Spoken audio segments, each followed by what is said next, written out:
I showed up to my wife's law firm opening party only to see everyone laughing and pointing. Testron husband is here. Then my wife handed me an envelope. The first job of my firm is our divorce, sign, and leave. So I walked away, quietly canceled every payment, party, trip, and pulled out my $20 million investment to her firm. Minutes later, my phone lit up with 456 missed calls, and someone showed up at my door. You know what they say about karma? Sometimes she's a patient bitch who takes her sweet time. But tonight, as I'm walking into the Hilton atrium wearing my best Tom Ford suit and a smile that could sell ice to Eskimos, I have no clue that karma's about to clock in for overtime. The place is absolutely buzzing. Crystal chandeliers casting rainbow prisms across marble floors that probably cost more than most people's cars. I can smell success in the air, mixed with overpriced champagne, and that particular brand of arrogance that only comes from lawyers who think they've made it big. The irony? Every damn penny of this extravaganza came from my bank account. I'm Marcus Hale, 42 years old, and I've got that self-made swagger that comes from turning a small tech startup into a multi-million-dollar empire while everyone else was still figuring out how to use email without accidentally hitting reply all. Tonight's supposed to be the grand opening of Hale and Winters LLP, my wife's dream law firm that I've been bankrolling like some kind of legal sugar daddy. As I make my way through the crowd, nodding at faces I recognize from country club dinners and charity galas, I'm actually feeling pretty damn good about myself. This is my moment too, right? I mean, without Marcus Hale's deep pockets, there wouldn't be any Hale and Winters LLP. There wouldn't be this fancy party with its ice sculptures and champagne fountains that look like they belong in a Vegas hotel lobby. But then I hear it, this snide little comment that cuts through the party chatter like a knife through butter. Some young associate, probably fresh out of law school and still wet behind the ears, leans over to his buddy and says with a smirk, Well, looks like the test-run husband is here. Test-run husband. The words hit me like a slap across the face, but I keep walking, keep smiling, because that's what you do when you're Marcus Hale. You don't let some nobody in a cheap suit see you sweat. But inside, something cold and sharp is starting to twist in my gut.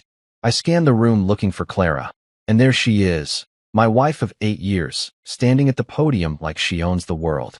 And damn it, she looks absolutely stunning. Her dark hair is pulled back in this perfect chignon that probably took her stylist 2 hours to achieve, and she's wearing that diamond necklace I bought her for our anniversary last year. The one that cost more than most people make in a decade. She's glowing under those chandelier lights, fielding congratulations and air kisses from everyone who matters in the New York legal scene. Judge Robert Winters, her father and one of the most powerful men in the city's judicial system, is beaming with pride from his front row seat. Victor Cross, her business partner and the guy I've been writing checks to for the past 2 years, is standing just off to the side, looking smug as hell in his custom-tailored Armani. Clara catches my eye and smiles. But something's off. It's not the warm, genuine smile I fell in love with all those years ago. This one's different, calculated, like she's already rehearsed what comes next. She taps her champagne glass with a silver spoon, and the room falls silent. Every face turns toward the podium. Every conversation stops mid-sentence. You could hear a pin drop in this place, which is saying something considering we're in the middle of Manhattan. Ladies and gentlemen, Clara begins, her voice carrying that smooth, confident tone she uses in court. Thank you all for being here tonight to celebrate the launch of Hale and Winters LLP. This firm represents everything I've worked for, everything I've dreamed of since I was a little girl sitting in my father's courtroom. The crowd murmurs appreciatively. Someone shouts, "Here, here," and raises their glass. But then Clara does something that makes my blood run cold. She reaches into her clutch, the same Chanel bag I bought her for Christmas, and pulls out a manila envelope. Plain, unremarkable, the kind of envelope that could contain anything from tax documents to grocery coupons. However, she continues, and I swear the temperature in the room drops about 10 degrees. Before we officially open our doors to serve justice in this city, I have one piece of business to attend to. She walks down from the podium, her heels clicking against the marble floor like a countdown timer. Every step brings her closer to where I'm standing, and every step makes that cold feeling in my stomach spread a little further. The crowd parts like the Red Sea as she approaches. I can feel hundreds of eyes on me, can hear the whispers starting to buzz around the room like angry wasps. Someone's phone camera flashes, then another. Clara stops right in front of me, close enough that I can smell her perfume. The same Chanel No. 5 she's worn since our second date. She's still smiling, but now I can see what that smile really is. It's not love or gratitude or even basic human decency. It's pity mixed with something that looks disturbingly like satisfaction. "Marcus," she says, loud enough for the whole room to hear. "You've been so generous, so supportive, and I want everyone here to know that the first case Hale and Winters LLP will be handling is very close to my heart." She hands me the envelope like she's presenting me with an award at some twisted ceremony. The paper feels heavy in my hands, weighted with possibilities I don't want to consider. "The first case for my law firm," she announces, turning back to address the crowd with that same practiced smile, "is my divorce. Marcus, I need you to sign these papers and leave. Tonight." The words hang in the air like smoke from a gun barrel. For a moment, everything is perfectly silent. Then the applause starts, scattered at first, then growing louder. Some people are gasping, covering their mouths with their hands like they're watching a car crash in slow motion. Others are filming with their phones, probably already uploading to social media with hashtags like #LawyerLife and #PowerMove. I stand there holding that envelope, feeling like the biggest fool who ever walked the earth.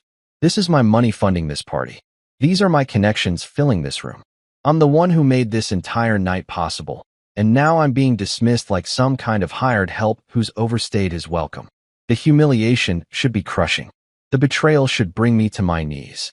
8 years of marriage, 2 years of supporting her dream firm, $20 million of my own money, all of it reduced to a manila envelope, and a public execution in front of everyone who matters in New York's legal community. But you know what?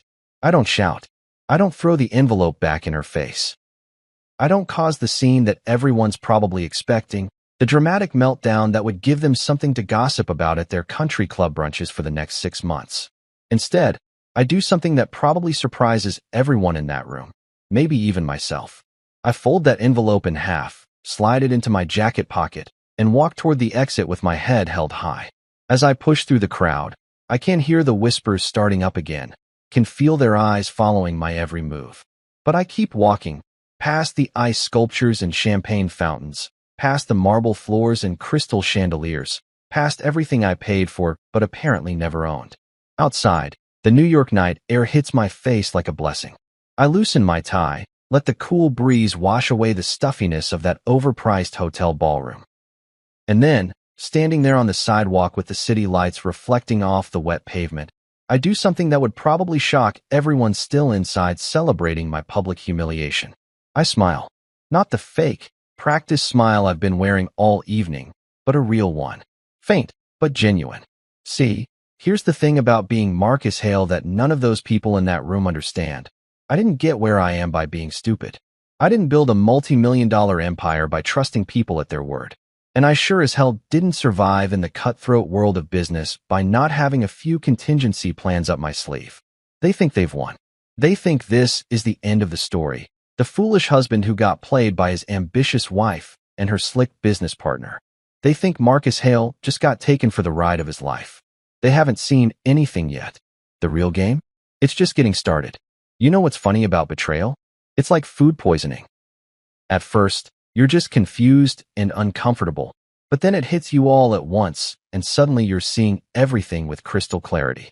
By the time I get back to my apartment on the Upper East Side, that clarity is burning through me like acid.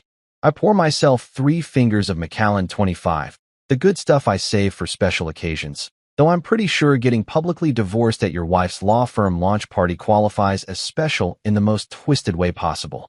The amber liquid burns going down, but it's nothing compared to the fire that's been building in my chest since I walked out of that circus. My apartment feels different now. Quieter. All those little touches that screamed successful married couple. The matching throw pillows Clara insisted on.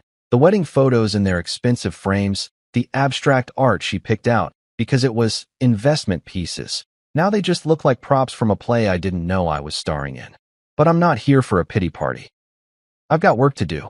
I head straight to my study, past the floor-to-ceiling windows that offer a million-dollar view of Central Park.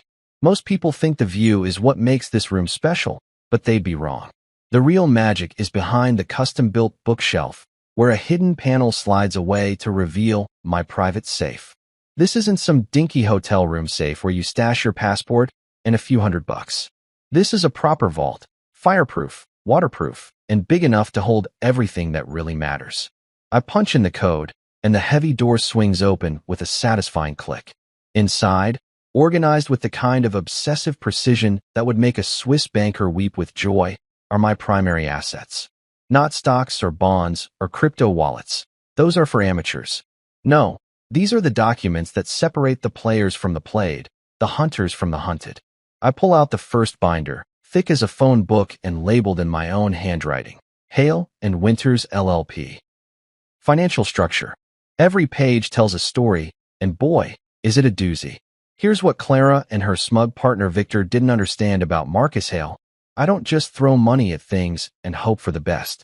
When I invest, I document everything. When I write a check, I create a paper trail that could be followed by a blind accountant with dyslexia. The first section shows the initial seed money, $5 million transferred from my personal account to establish the firm's operating capital. Clara thought it was a gift, a loving husband supporting his wife's dreams. In reality, it was a loan with very specific terms that she never bothered to read because she was too busy picking out office furniture and planning launch parties. Next up, the office lease. That gorgeous corner suite on Madison Avenue with the mahogany conference table and the view of the Chrysler Building? The one that costs $40,000 a month? Yeah, that's in my name. The lease agreement sits right here in black and white, along with the security deposit receipt for $200,000. I flip through more pages, each one a little insurance policy I never thought I'd need to cash in. Interior design costs, another $250,000 for Clara's vision of sophisticated legal elegance. The custom law library with its first edition legal texts and hand-carved shelving, 6 figures. The state-of-the-art computer system and case management software, another $100,000. But the real kicker is the recruitment expenses. Clara and Victor went on a hiring spree like they were building the legal equivalent of the Yankees. They poached senior associates from white shoe firms, offering signing bonuses and inflated salaries that would make Wall Street executives jealous. Every single one of those offers was backed by my money, and every single contract includes a clause that ties their employment to the firm's financial stability. As I'm going through these documents, something starts bubbling up from deep in my chest. At first, I think it might be another wave of humiliation, but then I realize what it actually is: laughter. Dark, bitter laughter that tastes like revenge served at room temperature. Because here's the thing that's becoming crystal clear as I review my meticulous record keeping. I haven't been Clara's husband for the past 2 years. I've been her bank. A walking, talking ATM with a wedding ring and a joint checking account. Every dinner party where she introduced me as my husband, the tech entrepreneur, she was really saying, my financier who doesn't understand law. Every time she asked my opinion on hiring decisions or office locations, she was just being polite while spending my money. Every passionate speech about building something meaningful and lasting, she was talking about building it on my dime while planning to cut me out of the picture. I pull out my laptop and start cross-referencing the documents with my bank statements. The pattern is so obvious now that I can't believe I missed it. Every major expense for the firm coincided with Clara working late nights, taking client dinners that always seemed to include Victor, and coming home with that glow that I stupidly thought was professional satisfaction. $20 million. That's what the grand total comes to when you add up every check, every wire transfer, every credit card payment I've made to support Hale and Winters LLP. $20 million to fund my wife's affair and finance my own public humiliation. But here's where Clara and Victor made their fatal mistake. They assumed I was just another rich guy who got successful by luck and stayed successful by throwing money at problems. They thought I was the kind of Mark who signs papers without reading them and trusts people because it's easier than being suspicious. They clearly never did their homework on how Marcus Hale actually operates. Every single one of these transactions was structured as a business investment, not a marital gift. Every contract includes performance clauses, accountability measures, and most importantly, exit strategies. Clara never read the fine print because she was too busy planning her grand debut as New York's hottest new legal power couple. I closed the binder and reached for the next one. Corporate structure and silent partner agreements. This is where things get really interesting. See, when you're putting $20 million into a startup law firm, even one run by your loving wife, you don't just write checks and hope for the best.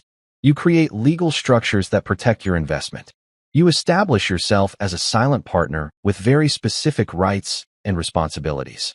Rights like the ability to freeze corporate accounts if fiscal responsibility is questioned. Rights like mandatory disclosure of all major expenditures. Rights like unilateral withdrawal of invested capital under breach of fiduciary duty clauses. The beauty of it all is that Clara signed every single one of these agreements herself. She was so eager to get her hands on my money that she barely glanced at the corporate documents. She probably assumed they were just legal boilerplate, the kind of paperwork you sign when your husband is being overly cautious about protecting his assets. I lean back in my chair and take another sip of that Macallan, savoring both the whiskey and the irony. At this very moment, Clara and Victor are probably still at the Hilton, basking in the afterglow of their power move, accepting congratulations from all those legal eagles who witnessed my public takedown. They think they've won. They think Marcus Hale just got played by the two smartest people in the room. They're probably already planning how to spend my $20 million, maybe even joking about how easy it was to separate a fool from his money. What they don't realize is that Marcus Hale doesn't get played. He plays the game better than everyone else. And sometimes that means letting people think they're winning right up until the moment they realize they've been checkmated. I close the safe and pour myself another drink. Tomorrow, the real education begins.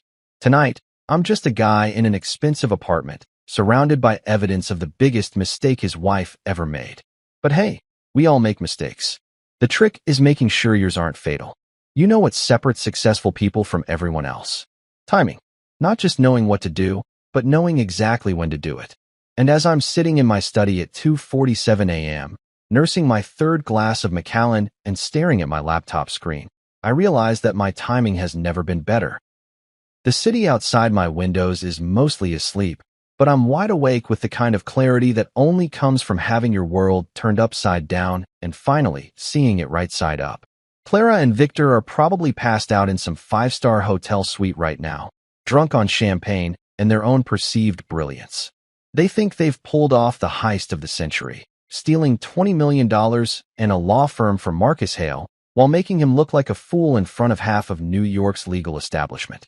What they don't know is that Marcus Hale doesn't sleep when there's work to be done. And tonight, there's definitely work to be done. I crack my knuckles and open up my laptop, the screen's blue glow reflecting off the empty whiskey glass beside me. First stop, the firm's online banking portal. Clara probably assumes I don't have access anymore, maybe even changed the passwords in some amateur attempt at digital security. She always was too trusting, too willing to believe that people are exactly what they appear to be on the surface. But here's the thing about being the guy who bankrolled the entire operation. You make sure you always have a way in. Those credentials I memorized when we first set up the corporate accounts? Still working perfectly. The backup email address tied to password recovery? That's my personal Gmail account, not Clara's. The security questions? All answered with information only I would know. I'm in the system within 30 seconds, and what I see makes me smile for the first time since that disaster at the Hilton. The account balance shows exactly what I expected. $847,000 in operating capital, sitting pretty in the main business checking account. There's also the money market account with another $1.2 million in reserve funds, and the expense account Victor's been using to fund his and Clara's business dinners at the city's most expensive restaurants. This is going to be fun. I start with the smallest moves first, the kind of financial adjustments that won't trigger any immediate red flags, but will definitely cause some interesting conversations come Monday morning. The automatic payment system that handles the firm's monthly expenses, office lease, utilities, cleaning service, coffee suppliers, gets a little adjustment.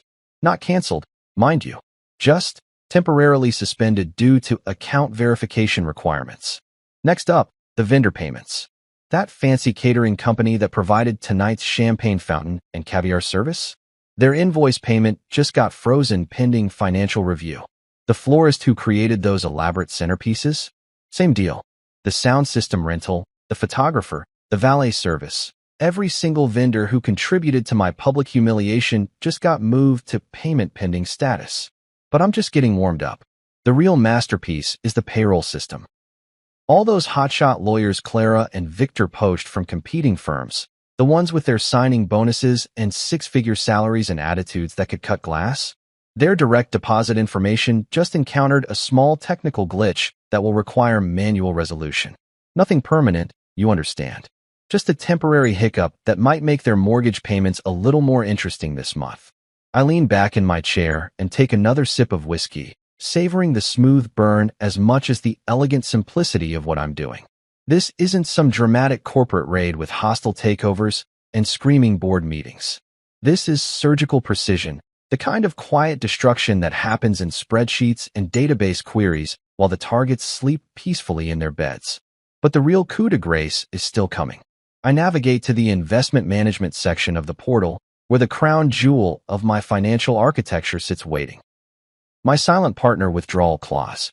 It's buried in subsection 7.3 of the corporate partnership agreement, the part that Clara's lawyer probably skimmed over because it looked like standard boilerplate language. What it actually says, in very precise legal terminology, is that any partner who contributed more than 75% of the firm's initial capitalization has the right to immediate asset recovery in the event of material breach of fiduciary responsibility or dissolution of partnership confidence. $20 million in, Clara's public divorce announcement at the firm's launch party, Victor's smirk as he watched me get handed those papers. I'd say that qualifies as material breach of just about everything. I click through the withdrawal process, each screen asking me to confirm that yes, I really want to do this, and yes, I understand the consequences, and yes, I'm absolutely certain. The system is designed to make you think twice, to give you multiple opportunities to back down from what it knows is going to be a financial nuclear option. But Marcus Hale doesn't back down. Not when he's been played. Not when he's been humiliated. And definitely not when he's got 20 million reasons to make his point crystal clear. The final screen is beautiful in its simplicity. Withdrawal request submitted. Funds will be transferred within 24 to 48 business hours, pending final documentation review. Below that, a number that makes my heart skip a beat, $20 million. $20 million, about to disappear from Hale and Winters LLP's accounts like morning mist in the summer sun.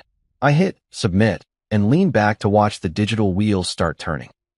Somewhere in the depths of the banking system's servers, electronic signals are already starting to flow, beginning the process that will transform Clara's dream firm from a powerhouse startup into a very expensive pile of legal documents. The beauty of it all is the timing. It's Saturday night, or Sunday morning, technically. The banks won't start processing anything until Monday, which means Clara and Victor have roughly 40 hours to enjoy their victory before they discover what Marcus Hale's version of a divorce settlement actually looks like. I pour myself one more glass of that Macallan and walk over to the floor-to-ceiling windows overlooking Central Park. The city spreads out below me like a circuit board, all glittering lights and hidden connections. Somewhere out there, Clara is probably sleeping the sleep of the victorious, dreaming about her new life as New York's hottest legal celebrity. What she doesn't know yet is that you can't build a legal empire on someone else's money and then expect them to just walk away when you're done with them. You can't humiliate Marcus Hale in front of half the city's power brokers and assume there won't be consequences. They wanted a scene at that party, some dramatic breakdown they could gossip about over their country club brunches.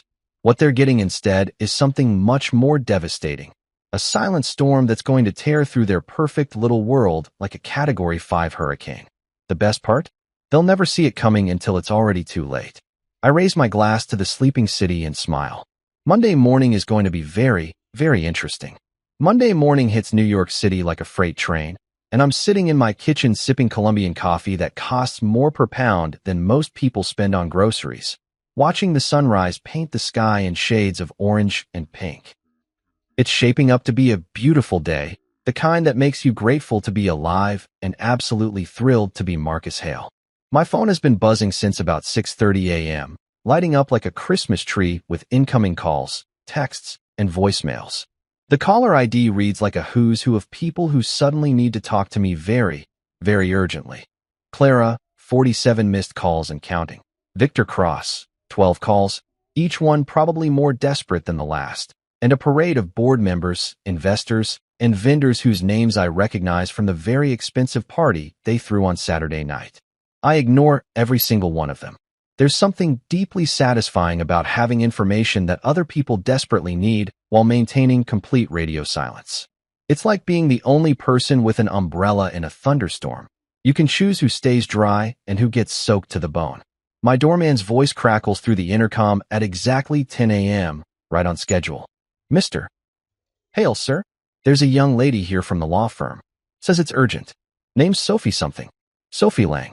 Clara's assistant, fresh out of college and probably making 30 grand a year to fetch coffee and manage calendars for people who think they're changing the world.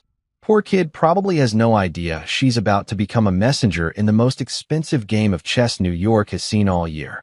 Send her up, Frank, I tell the intercom, then settle back into my leather chair with my coffee mug and the morning edition of the Wall Street Journal. Nothing quite like reading about other people's financial disasters while orchestrating your own masterpiece.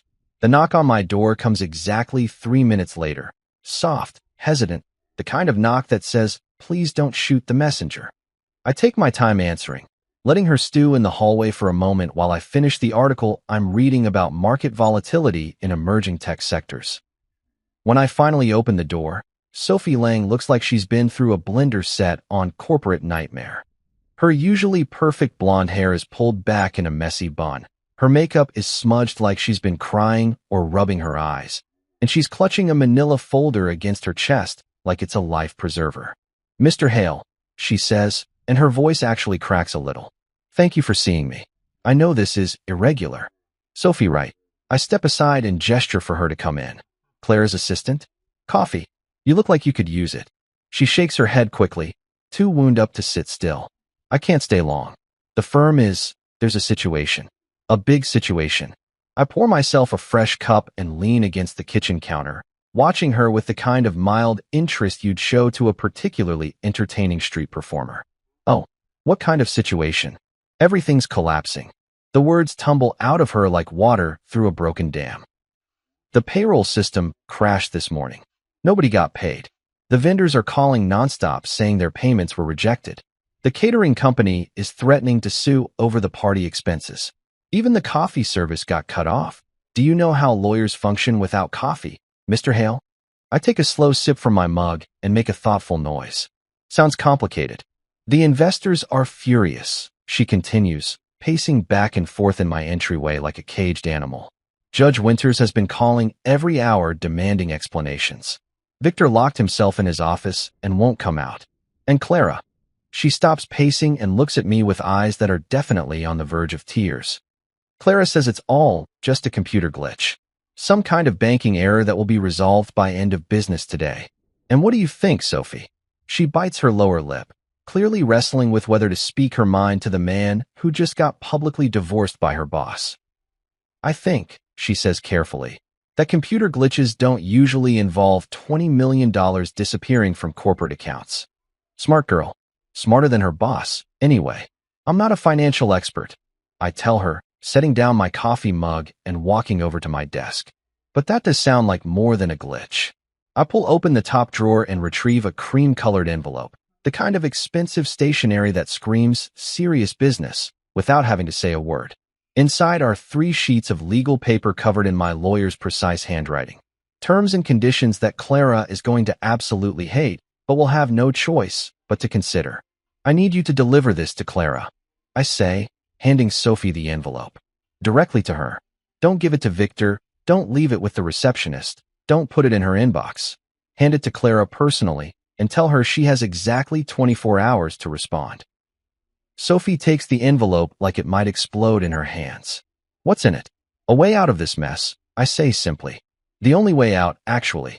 Her eyes search my face, probably looking for some hint of mercy or compassion or basic human decency. What she finds instead is the cold, calculating stare of a man who's done playing games. Mr. Hale, she says quietly, is this about the divorce? Because if it is, maybe we could. Sophie, I interrupt her gently but firmly. This isn't about the divorce.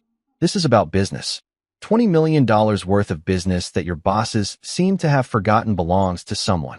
She nods slowly, finally understanding that she's not just delivering a message. She's carrying the terms of surrender from the winning side to the losing side. 24 hours, I repeat. Not a minute more. And Sophie? Make sure Clara understands that this is the only offer she's going to get. The next conversation won't be nearly as pleasant. After she leaves, I walk back to my kitchen window and look out at the city below. Somewhere in a glass tower on Madison Avenue, Clara is probably having the worst Monday of her professional life. The phone calls, the panicked meetings, the growing realization that her dream firm is turning into a nightmare faster than she can damage control. I pour myself another cup of coffee and check my phone. 53 missed calls now, plus a text message from Victor that just says, "Call me now," in all caps. I delete the text without reading it twice and turn my phone to silent mode. The beautiful thing about being Marcus Hale is that when you hold all the cards, you get to decide when the game ends. And this game? It's just getting started. 24 hours, Clara.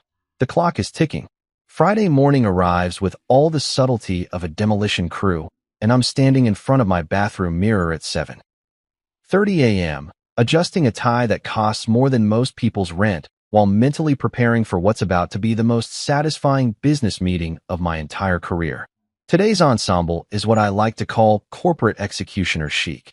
Charcoal Tom Ford suit that fits like it was sewn directly onto my body, Italian leather shoes that could probably finance a small car, and a smile that would make a shark jealous. When you're about to walk into a room full of lawyers who think they've been playing chess while you've been playing 4D chess, presentation matters. The ride to Hale and Winters LLP takes exactly 14 minutes in Manhattan traffic, which gives me just enough time to review my notes and savor the irony of walking into a building whose lease I personally guarantee. The lobby looks the same as it did when Clara first showed me the space 2 years ago, all marble and brass and aspirational grandeur designed to intimidate clients into paying premium rates. What's different is the energy. Instead of the confident buzz of legal eagles circling their prey, there's a nervous tension in the air that you could cut with a subpoena. The receptionist, a young woman whose name I've never bothered to learn, looks up at me with eyes wide enough to suggest she knows exactly why I'm here. "Mr. Hale," she stammers. They're waiting for you in the conference room." Of course they are. When Marcus Hale schedules a 9 a.m. meeting, smart people show up early and nervous people show up earlier. The elevator ride to the 42nd floor gives me 30 seconds to appreciate the view of Manhattan spreading out below like a game board I'm about to rearrange. When the doors open, I can hear voices through the conference room's glass walls, urgent whispers, and what sounds like someone practicing damage control talking points. I push through the mahogany doors at exactly 9:00 a.m. because punctuality is just another form of power, and survey the carnage that used to be Clara's dream team. The conference room that once hosted champagne toasts and victory celebrations now looks like a war room staffed by people who've already lost the war. Elaine Porter, the senior counsel who Clara poached from a white shoe firm with promises of partnership and prestige, is sitting at the far end of the table staring at her coffee cup like it might contain answers to questions she's afraid to ask. 2 junior associates, whose names I've never bothered to learn, are huddled together near the window, probably calculating how quickly they can update their LinkedIn profiles and start sending out resumes. The firm's accountant, a nervous little man who always looks like he's apologizing for existing, has spreadsheets spread out in front of him like tea leaves he's trying to read for signs of financial salvation. And then there's Clara, sitting at the head of the table in the same chair where she used to hold court during partners' meetings, looking like she hasn't slept since our conversation 3 nights ago. Her usually perfect appearance has been replaced by the kind of frazzled desperation that comes from trying to hold together something that's determined to fall apart. But the most telling detail in the entire room is the empty chair where Victor Cross should be sitting. "Where's your partner?" I ask, settling into the seat directly across from Clara with the kind of casual confidence that says I belong here more than anyone else in the room. "Victor is indisposed," Clara says carefully. "He's been dealing with some personal issues since Monday." Personal issues. That's a polite way of saying Nervous breakdown brought on by the sudden realization that he's been screwing around with someone else's wife while spending someone else's money. Word around the legal community is that Victor hasn't left his apartment since Tuesday, surviving on Chinese takeout and what I imagine is a steady diet of panic attacks. Well, I say, opening my briefcase and pulling out a folder thick enough to choke a horse. I suppose we'll have to proceed without him. I spread the documents across the mahogany table like a dealer shuffling cards, each page representing another nail in the coffin of Clara's legal empire. Partnership dissolution agreements, asset recovery forms, employment termination notices, and the piece de resistance, a restructuring proposal that would make Gordon Gekko weep with appreciation. As you all know, I begin, addressing the room with the kind of calm authority that comes from holding all the cards. Hale & Winters LLP is currently experiencing what we might charitably call a cash flow problem. Elaine Porter finally looks up from her coffee cup. Mr. Hale, if this is about the withdrawal of your investment, I'm sure we can work out some kind of payment plan. This isn't about payment plans, Elaine. This is about fundamental restructuring. I slide a copy of my terms across the table to each person in the room. These are my conditions for continued operation of this firm. The silence that follows is the kind you get in emergency rooms right before doctors deliver bad news. Everyone's reading, but nobody's speaking, probably because they're all trying to process the magnitude of what they're looking at. You want Clara to resign as managing partner? Elaine's voice comes out as barely more than a whisper. I want Clara to resign from any operational role in this firm. I correct. She can maintain a position as counsel, but she will have no decision-making authority, no client contact, and no access to firm finances. And Victor? Asks one of the junior associates. Victor Cross is terminated immediately, with no severance, no references, and a non-compete clause that will keep him from practicing law in New York for the next 5 years. Clara finally speaks up, her voice hollow. Marcus, you're destroying everything we built. Everything I built. I correct her gently. While you were playing law firm, I was actually running a business. The business that kept this place afloat for 2 years while you and Victor were playing house with my money. I stand up and walk to the window, looking out at the city that Clara once thought she was going to conquer. My $20 million will be repaid in structured installments over the next 10 years, with interest. I will assume 2 permanent board seats, including the position of Financial Oversight Director with veto power over any expenditure exceeding $10,000. That's essentially a hostile takeover, Elaine stammers. No, I turn back to face the room, and for the first time since this whole thing started, I let them see exactly how much I've enjoyed watching their little empire crumble. A hostile takeover is when someone steals your company. This is what happens when you bite the hand that feeds you and discover it has very sharp teeth. Clara's hands are shaking as she picks up the pen I've placed in front of her. If I sign this, I'll be nothing more than an employee in my own firm. Your firm? I walk back to the table and lean down so that my face is level with hers. Clara, this stopped being your firm the moment you decided to serve me divorce papers at a party I paid for. What you're looking at now is the Marcus Hale version of a settlement offer. She stares at the signature line for what feels like an eternity, probably running through all the alternatives in her mind. Fight me in court with lawyers she can't afford? Try to start over somewhere else with a reputation that's been nuked from orbit? Declare bankruptcy and watch 20 years of legal career go down the drain? When she finally signs her name, the pen scratches across the paper like fingernails on a chalkboard. One by one, the other partners sign their copies, each signature another step in what history will probably remember as the most efficient corporate coup in Manhattan legal history. As I'm packing up my briefcase, Elaine Porter clears her throat. Mr. Hale, what happens to the rest of us? You keep your jobs, I say simply. You keep your salaries. You keep your benefits. The only thing that changes is that this firm will now be run by someone who actually knows how to run a business. I'm almost to the door when Clara's voice stops me. Marcus, she says, her voice barely audible. Was this always the plan? Even from the beginning?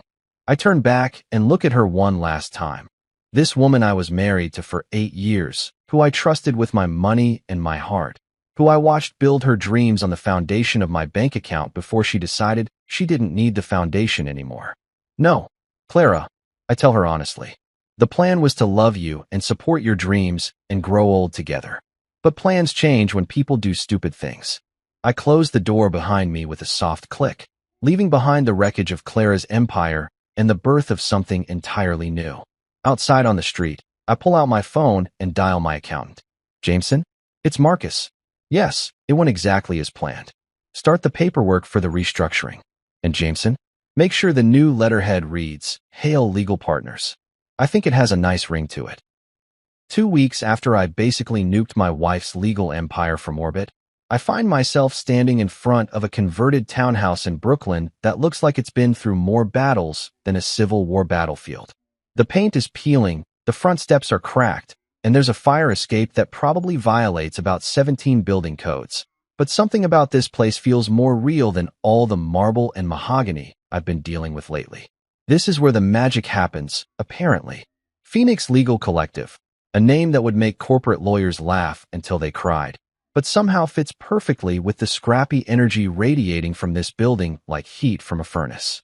I'm here because my lawyer, Patricia Wells, mentioned something about opportunities in emerging legal markets during our post-coup celebration dinner last week. What she actually meant was, there's this crazy young lawyer in Brooklyn who's making the big firms nervous, and maybe you should check her out before someone else does. The reception area looks like it was decorated by someone who shopped exclusively at garage sales and IKEA's bargain bin. Mismatched chairs, a coffee table that's probably older than most of the staff, and walls covered with newspaper clippings about cases they've won against corporations that could buy and sell this entire building without blinking. But here's the thing about Marcus Hale. I didn't get where I am by judging books by their covers. Some of the most profitable investments I've ever made started in places that looked like they were one health inspection away from being condemned. Mr. Hale, a voice calls from across the room, and I turn to see a woman who's probably young enough to be carded at restaurants, but carries herself with the kind of confidence that usually takes decades to develop. I'm Lydia Torres. Thank you for coming. Lydia Torres looks exactly like what you'd expect from someone running a legal collective in Brooklyn. Dark hair pulled back in a ponytail that says, I don't have time for fancy styling. Jeans that have probably seen more courtrooms than some lawyers see in their entire careers, and eyes that burn with the kind of intensity you usually only find in people who've got something to prove to the world. Miss Torres, I shake her hand, noting the firm grip that doesn't try to overcompensate, but doesn't apologize for existing either. Interesting operation you've got here. She laughs, and it's the kind of genuine sound that I haven't heard in legal circles for longer than I care to admit. That's one way to put it. Come on, let me show you around before you decide whether we're brilliant visionaries or completely insane. The tour that follows is like stepping into an alternate universe where lawyers actually give a damn about something other than billable hours and partnership tracks. The office space is cramped and chaotic, with case files stacked on every available surface and whiteboards covered in strategy notes that look like they were written by someone planning a military campaign. This is our war room, Lydia says, gesturing to a conference room that's about the size of Clara's old office closet. We handle about 40 cases at any given time. Wrongful evictions, immigration rights, class action suits against landlords who think heat is optional in January. I pick up a case file from the table, Martinez versus Blackstone Property Management. A family of 5 getting evicted from their apartment because their toddler's crying supposedly violated the quiet enjoyment clause in their lease. The kind of case that big firms would settle quietly for nuisance value. Except these people are fighting it all the way to appeals court. What's your success rate? I ask, genuinely curious. Depends how you measure success, Lydia replies, leading me to another room where 3 lawyers who look like they're barely old enough to vote are huddled around a computer screen.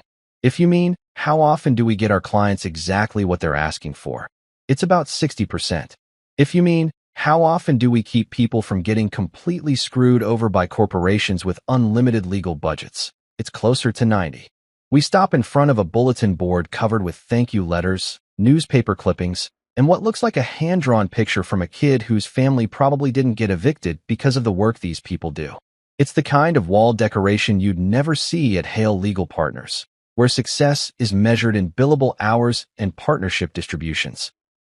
Mr. Hale, Lydia says, and for the first time since I arrived, her voice gets serious. I'm going to be straight with you. We're broke. Not cash flow problems broke, or waiting for receivables broke. We're choosing between office rent and employee health insurance broke. I appreciate the honesty. In my experience, people who are willing to admit they're drowning are usually the ones worth throwing a life preserver to. How broke? I ask. We've got about 6 weeks of operating capital left, assuming nobody gets sick and the heating system doesn't completely die before spring. Our biggest corporate case just settled for a fraction of what we were hoping for, and the city cut funding for legal aid programs by 30%. She leads me to her office, which is basically a closet with a window and enough legal books to stock a small library. The desk is covered with financial statements that paint a picture of an organization that's been running on passion and coffee for longer than anyone should have to. We could take corporate clients, she continues, settling into a chair that looks like it came from a 1970s yard sale. Charge premium rates for routine contract work, maybe do some regulatory compliance for tech startups. But that's not why we got into law. Why did you get into law? I ask, because something tells me the answer is going to be refreshingly different from to make partner by 30 and buy a house in the Hamptons. Because the system is rigged, she says simply. Because corporate lawyers make more in a month than most people make in a year, while families get evicted because they can't afford legal representation. Because immigration courts have a 97% conviction rate when people represent themselves, but a 60% acquittal rate when they have competent counsel. She pulls out a folder and spreads some papers across her desk. We're not trying to get rich, Mr. Hale. We're trying to level the playing field just enough so that having money isn't the only thing that determines whether you get justice. I look at the financial projections, the case files, the thank you letters, and something clicks into place that I wasn't expecting. This isn't just another investment opportunity or another way to diversify my portfolio. This is the anti-Clara. This is what Clara's firm could have been if she'd actually cared about practicing law instead of playing lawyer for the cameras. What would you do with $10 million?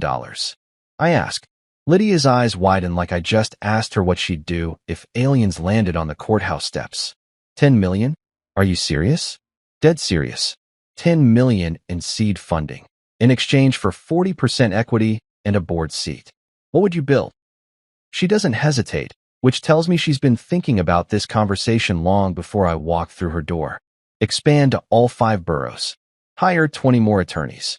Create a training program for law students who want to do public interest work but can't afford to take unpaid internships. Set up a legal clinic in every neighborhood where people can get real advice instead of just forms to fill out. And change the game. Make it so that having a corporate legal team doesn't automatically mean you win. Level the playing field so that justice isn't just for people who can afford it. I pull out my checkbook. Yes, I still carry an actual checkbook because some things are too important for electronic transfers, and write out a number that makes Lydia's eyes fill with tears. $10 million. Not a loan with complicated terms and performance clauses. Not an investment with exit strategies and profit-sharing agreements. Just seed money for someone who wants to fight the good fight and actually has the balls to do it. Mr. Hale, she says, staring at the check like it might disappear if she blinks. You've just saved us. You've saved everything we're trying to build here. No, I tell her, standing up and shaking her hand again. You've saved me. I've been so busy playing corporate games that I forgot what it feels like to invest in something that actually matters. As I'm walking back to my car, I pull out my phone and dial Patricia Wells. Patricia? It's Marcus. Remember that emerging legal market opportunity you mentioned? Yeah, I just wrote them a check for $10 million. And Patricia, this isn't about revenge anymore. This is about building something real. For the first time since this whole mess started, I'm not thinking about Clara or Victor or the smoking ruins of Hale and Winters. I'm thinking about what comes next, and it feels a hell of a lot better than looking backward. 3 weeks after I basically adopted a scrappy legal collective in Brooklyn like some kind of philanthropic sugar daddy, Clara calls me with a proposal that's about as appealing as a root canal performed by a drunk dentist. She wants to meet for coffee to discuss our public narrative, which is PR speak for help me figure out how to spin this disaster so I don't look like a complete idiot.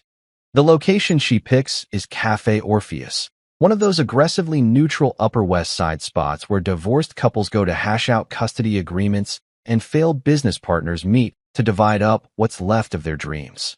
It's the kind of place that serves $15 avocado toast and has enough ambient noise to cover heated conversations without making them sound like Jerry Springer episodes. I arrive exactly on time because punctuality is just another form of psychological warfare, and find Clara already sitting at a corner table with her laptop open and what looks like a legal pad covered in talking points. She's wearing a navy blue business suit that screams professional competence and makeup that's probably designed to hide the fact that she hasn't been sleeping well since her empire collapsed. "Marcus," she says as I sit down, her voice carrying that careful modulation lawyers use when they're trying to sound reasonable while asking for unreasonable things. "Thank you for coming. I know this is complicated." I order black coffee from a waitress who looks young enough to be my daughter and settle back in my chair with the kind of relaxed confidence that comes from holding all the cards in a game where your opponent is still trying to figure out what game they're playing. "So," I say, stirring cream into my coffee with the deliberate slowness of someone who has nowhere else to be and all the time in the world. "What's this about, Clara?" She slides her laptop across the table like she's presenting evidence in a murder trial. On the screen is a draft press release that's been formatted with all the professional polish of a Fortune 500 company's damage control statement. The headline reads, "Hale Legal Partners announces leadership transition." I start reading, and with every sentence, my appreciation for the creative use of the English language grows exponentially. According to this masterpiece of corporate fiction, Clara is stepping back from operational duties to focus on strategic client relationships. My acquisition of controlling interest in the firm is described as a planned transition to optimize operational efficiency. The complete absence of Victor Cross from any mention in the document is apparently because he's pursuing new opportunities in the private sector. It's like reading a fairy tale written by someone who learned creative writing from SEC filing documents. "This is interesting," I say after finishing the entire thing, which takes about 3 minutes because it's mostly buzzwords strung together with corporate nonsense. "Very creative." Clara leans forward with the kind of hopeful expression that suggests she actually thinks I might be buying what she's selling. "I worked with our communications consultant to craft something that protects everyone's reputation while explaining the transition in terms that the legal community can understand." "Our communications consultant," I repeat slowly. "You mean the same communications consultant who charged my company $20,000 to plan a launch party where you publicly divorced me?" Her face flushes slightly, but she pushes forward like a lawyer who's already committed to a bad argument. "Marcus, we both have reputations to protect. This statement allows us to move forward without unnecessary damage to either of our professional standing." I close the laptop and slide it back across the table. "Clara, this reads like something a politician would release after getting caught embezzling campaign funds. It's 90% bullshit wrapped in 10% fancy vocabulary. It's a professional statement that..." "It's a lie." I interrupt her gently but firmly. Every single sentence in that document is designed to hide the truth instead of explaining it. "You want to protect our reputations? Let's start by telling people what actually happened." She stares at me like I just suggested we take out a full-page ad in the New York Times admitting to war crimes. "You want me to tell the truth?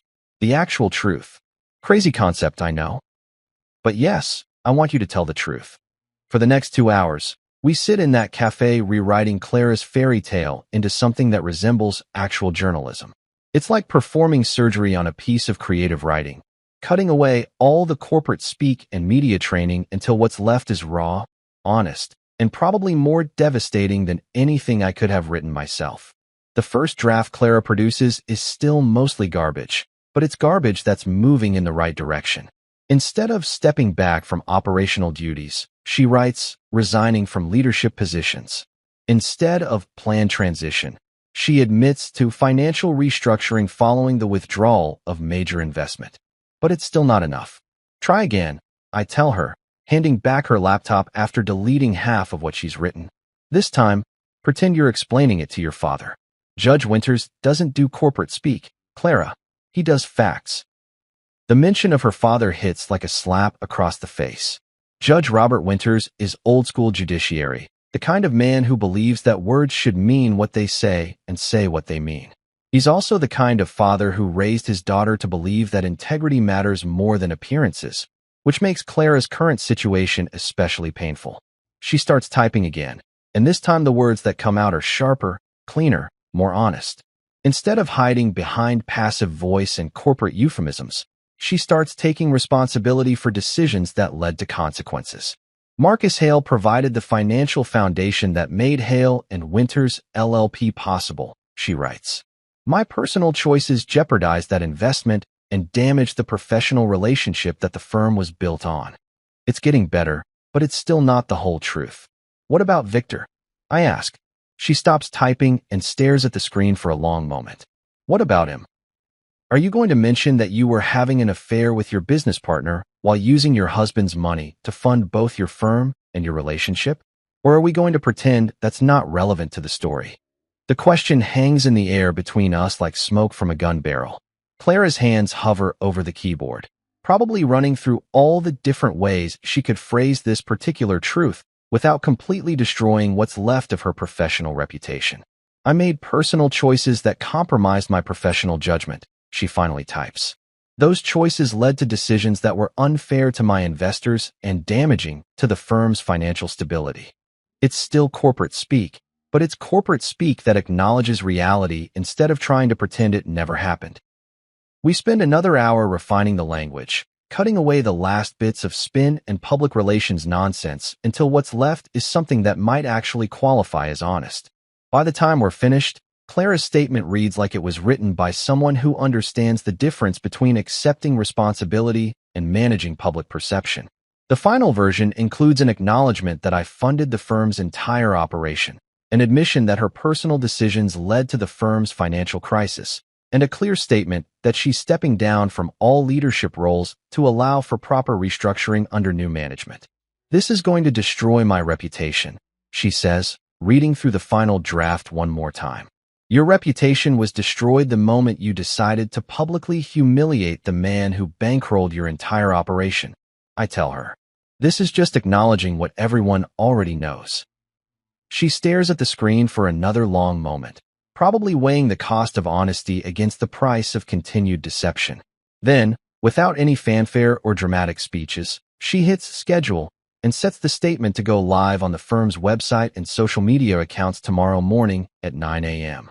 There, she says, closing the laptop with a finality that sounds like a coffin lid slamming shut. The truth as requested. The truth as required. I correct her. This should have been your first instinct, not your last resort. As I'm getting ready to leave, Clara reaches across the table and touches my hand for just a moment. Marcus, for what it's worth, I never wanted it to end like this. I know, I tell her honestly. But wanting something and working for it are two very different things. You wanted to have your cake and eat it too. I wanted a wife who understood that marriage is supposed to be a partnership, not a business transaction. Outside the cafe, I pull out my phone and call Patricia Wells. Patricia? It's Marcus. Clara's releasing a statement tomorrow morning. Yes, it's honest. No, she's not going to like the reaction. And Patricia? Make sure our media people are ready to field calls. Tomorrow's going to be interesting. Somewhere in the back of my mind, I can already hear the phones ringing at law firms across Manhattan as the Legal Gossip Network processes the news that Clara Winters Hale just admitted to imploding her own firm through spectacular professional misconduct. Tomorrow morning, the truth finally gets to see daylight. And after months of living in Clara's carefully constructed fantasy, that feels like a victory all by itself. You know what's funny about the truth? It spreads faster than gossip and hits harder than a freight train carrying lawsuits. Clara's statement goes live at exactly 9 a.m. on a Tuesday morning, and by 9:15, my phone is buzzing like an angry hornet's nest with calls from reporters, lawyers, and probably half the legal establishment in Manhattan who suddenly want to know everything about Marcus Hale. I'm sitting in my apartment, nursing my second cup of Colombian coffee and watching the sunrise paint Central Park in shades of gold and possibility when the first call comes in. It's from Legal Times, then Above the Law, then something called Manhattan Law Weekly that I'm pretty sure didn't exist yesterday, but apparently has very strong opinions about corporate restructuring in boutique firms. The best part? I don't answer a single one of them. Instead, I pour myself another cup of coffee and settle in to watch the digital wildfire spread across social media like spilled gasoline meeting a lit cigarette. LinkedIn explodes with hot takes from lawyers who want everyone to know they saw this coming all along. Twitter becomes a battlefield between people who think Clara got what she deserved and people who think I'm some kind of corporate monster for pulling my own money out of a business run by people who betrayed me. By noon, the story has made it to the front page of the New York Law Journal with a headline that reads, "Power Couple's Public Divorce Exposes Law Firm Financial Crisis." The article includes quotes from sources close to the situation who apparently have very detailed knowledge of my personal finances and very strong opinions about my character. But here's the thing about being Marcus Hale. When you've already won the war, watching people argue about the battle tactics is just entertainment. The real fun starts around 2 p.m. when my email inbox begins filling up with opportunities that would have seemed impossible just 6 months ago. Columbia Law School wants me to guest lecture on entrepreneurial finance in legal startups. The New York State Bar Association is asking if I'd be interested in serving on their ethics committee, which is either ironic or perfectly appropriate, depending on your perspective. 3 different nonprofit organizations want to discuss potential partnerships, and someone from the mayor's office is asking if I'd consider joining an advisory board on small business development. It's like watching your reputation get rebuilt in real time, except this time it's being built on a foundation of honesty instead of carefully managed public relations. The most interesting call comes from Dr. Eleanor Hartwell at NYU's Business School, who wants to know if I'd be willing to participate in a case study about financial accountability in professional services partnerships. Apparently, my systematic dismantling of Clara's empire is being taught as an example of how to protect investment interests when personal relationships go sideways. I'm famous, but for all the right reasons this time. Around 4 p.m., I decide to escape the chaos and take a walk through Central Park. It's one of those perfect October afternoons when the leaves are just starting to turn and the air has that crisp quality that makes you grateful to be alive in New York City. I'm walking past the Shakespeare Garden, thinking about nothing more complicated than whether to grab dinner at that Italian place I like, when my phone buzzes with a text from Patricia Wells. Victor Cross just posted on LinkedIn. You should probably see this. I find a bench and pull up Victor's profile, which now features a lengthy post that reads like a suicide note written by someone who learned creative writing from corporate legal documents. He's apparently taking time to reassess career priorities and exploring opportunities outside the traditional legal framework. It's the kind of language people use when they're unemployed but too proud to admit it. The comments section is a bloodbath of former colleagues offering hollow sympathy while probably updating their contact lists to remove his information. It's professional death by 1,000 cuts, and I'd almost feel sorry for him if he hadn't spent 2 years screwing my wife while spending my money. By the time I get home, there are 17 voicemails waiting for me, including one from Judge Robert Winters that simply says, "Marcus, call me when you get a chance. We should talk."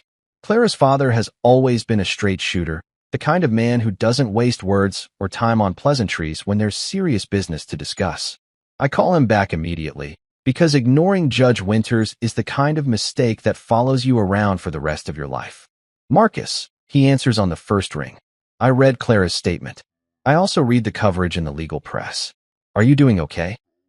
It's such a simple question, but coming from him, it carries the weight of genuine concern. Judge Winters watched his daughter destroy her marriage and her career, and somehow he's asking if I'm okay. "I'm better than I've been in years, Judge," I tell him honestly. "Thank you for asking." "Good. That's good." There's a pause, and I can hear him choosing his words carefully. "Marcus, I want you to know that what Clara did, the way she handled this situation, that's not how I raised her. That's not the kind of person I thought she was. People change, Judge. Sometimes they show you who they really were all along. Maybe so, but I want you to know that you handled this with more class than most men would have shown. You could have destroyed her completely, and you didn't." After I hang up, I realize that Judge Winters is right. I could have destroyed Clara completely. I could have made sure she never practiced law again. Could have turned her into a cautionary tale that law students study for decades. Instead, I gave her a chance to rebuild, albeit on a much smaller scale and with a much clearer understanding of how the world actually works. Maybe that makes me a better man than I thought I was. Or maybe it just makes me someone who's learned the difference between justice and revenge. That evening, I'm getting ready for dinner when my doorman calls up to announce that I have a visitor. Dr. Camille Rhodes from Columbia Law School, sir. Says she has an appointment? I don't remember scheduling any appointments, but something about the name sounds familiar. It takes me a moment to place it. She's the ethics professor who was quoted in one of the articles about Clara's statement, talking about fiduciary responsibility in professional partnerships. Dr. Camille Rhodes turns out to be a woman in her early 40s with the kind of sharp intelligence that comes through in everything from her handshake to the way she looks around my apartment like she's cataloging details for future reference. She's wearing jeans and a Columbia sweatshirt, which suggests this isn't a formal business call.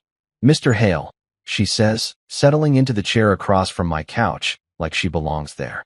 I hope you don't mind the unscheduled visit. I was in the neighborhood, and I've been following your situation with great interest. Academic interest? I ask, pouring 2 glasses of wine because something tells me this conversation is going to require alcohol. Professional and personal, she admits. What you did to Hale and Winters, the way you structured your withdrawal, the legal mechanisms you used to protect your investment, it's brilliant. Ethically sound, legally airtight, and more elegant than anything I've seen in 20 years of studying corporate accountability.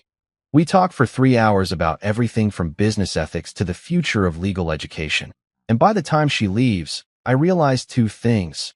First, that I haven't had a conversation this intellectually stimulating since before Clara and I got married. And second, that Dr. Camille Rhodes has the kind of smile that makes you want to figure out what makes her laugh. As I'm cleaning up the wine glasses, I catch myself smiling for no particular reason except that for the first time in years, the future feels like something worth looking forward to instead of something to survive. Tomorrow, I start teaching a seminar at Columbia on entrepreneurial finance. Next week, I'm meeting with the Phoenix legal team to discuss expansion plans. And sometime soon, I might just ask Dr. Camille Rhodes if she'd like to continue our conversation over dinner. The war with Clara is over, and I won. But more importantly, I'm finally ready to start building something new. 6 months after the spectacular implosion of what used to be Clara's legal empire, I'm sitting in my new apartment on the Upper West Side, grading papers from my Columbia Law School seminar on entrepreneurial finance, when the FedEx courier shows up with a package that's about to close the final chapter of the Marcus Hale revenge story. The apartment is smaller than my old place. No marble countertops or floor-to-ceiling windows overlooking Central Park, but it gets sunlight. Real, honest-to-God sunlight that streams through normal-sized windows and makes everything feel warm and alive instead of like a museum exhibit designed to impress people I never really liked anyway. The FedEx envelope is addressed in handwriting I recognize immediately, even though it's been months since I've seen Clara's distinctive cursive. No return address, but the Portland postmark tells me everything I need to know about how far she's fallen from the Manhattan legal scene she once thought she was going to conquer. I pour myself a cup of coffee, regular coffee, not the $20 a pound Colombian stuff I used to drink because expensive was supposed to mean better, and settle into the reading chair I bought from a furniture store in Queens instead of some boutique showroom where they charge extra for the privilege of being condescended to by interior designers. The letter inside is written on plain white paper, the kind you can buy at any drugstore, and it's only 1 page long. But sometimes 1 page is enough to say everything that needs saying. Marcus, asterisk. I moved to Portland 3 months ago. I know that probably doesn't surprise you. Everyone in the New York legal community knows by now that Clara Winters Hale is persona non grata east of the Hudson River, asterisk. I work at a nonprofit clinic now, helping people who can't afford lawyers navigate immigration cases and housing disputes. The pay is terrible. The office is in a strip mall between a nail salon and a tax preparation service, and I've never been happier to go to work in the morning, asterisk. I understand now what you tried to tell me that night in your apartment. I understand the difference between being respected and being famous, between building something real and building something that looks good in legal trade publications, asterisk. I spent 8 years married to a man who supported my dreams even when I didn't deserve his support, and I threw it all away because I thought I needed to prove something to people whose opinions shouldn't have mattered, asterisk. I know you probably don't want to hear from me. I know I have no right to ask for forgiveness or understanding or even acknowledgement that this letter exists. But I wanted you to know that I'm different now. Not better, necessarily, but different. Real, asterisk. The woman who served you divorce papers at that party was playing a character she thought she was supposed to be. The woman writing this letter is just Clara, trying to figure out how to live with the choices she made and the bridges she burned. Asterisk. I don't expect forgiveness. I just wanted you to know. Asterisk. Clara asterisk. I read the letter twice, then fold it carefully and slide it into the desk drawer where I keep important documents that I'm not ready to throw away but don't need to look at every day. Next to tax returns and insurance policies and the deed to this apartment that nobody helped me pick out because I'm perfectly capable of choosing my own goddamn living space. There's no anger in me anymore when I think about Clara. No bitterness or resentment or desire for further revenge. Just a kind of distant sadness for the woman she could have been if she'd figured out who she actually was before she tried to become someone else. The irony is that the Clara who wrote this letter, the one working in a strip mall legal clinic, making terrible money to help people who actually need help, that's the woman I fell in love with 10 years ago. That's the woman I would have supported and encouraged and built a life with if she'd existed anywhere except in my memory of who she used to be. But that woman disappeared somewhere between law school graduation and the first time someone called her a rising star in Manhattan legal circles. She got replaced by someone who cared more about appearances than reality, more about being seen as successful than actually doing work that mattered. Maybe Portland will give her a chance to find her way back to who she was supposed to be. Maybe working in that strip mall clinic will teach her the difference between having a career and having a calling. Maybe she'll figure out that respect has to be earned through actions, not bought with other people's money. Or maybe she won't. Maybe this is just another performance, another carefully crafted image designed to make me think she's learned something she hasn't actually learned. I've been fooled by Clara Winters before, and the smart money says I shouldn't trust anything she says or writes or claims to believe. But here's the thing about being Marcus Hale. I don't have to figure out whether Clara's redemption arc is real or fake. That's her problem to solve, not mine. My phone buzzes with a text from Camille Rhodes, Dr. Camille Rhodes, who turned out to be exactly as brilliant and funny and genuinely interesting as she seemed that first night she showed up at my door unannounced. We've been dating for 3 months now. If you can call it dating, when two middle-aged professionals grab dinner between teaching schedules and discuss constitutional law over wine like it's the most natural thing in the world. Dinner at 7? That new Ethiopian place in the village? Asterisk. I text back. Asterisk perfect. Just finished grading papers.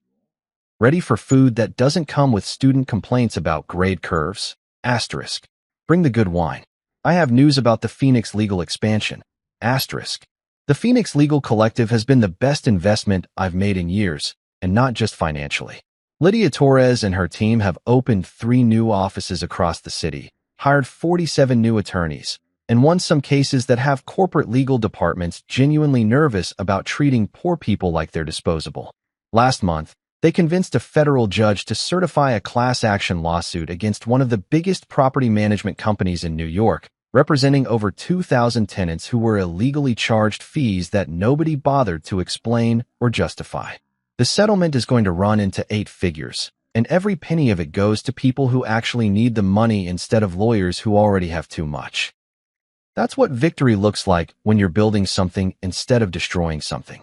When you're creating value instead of just redistributing wealth from people who trusted you to people who betrayed them. I look out my window at the street below, where normal people are living normal lives without worrying about legal empires or corporate restructuring, or whether their spouse is planning to publicly humiliate them at parties they paid for.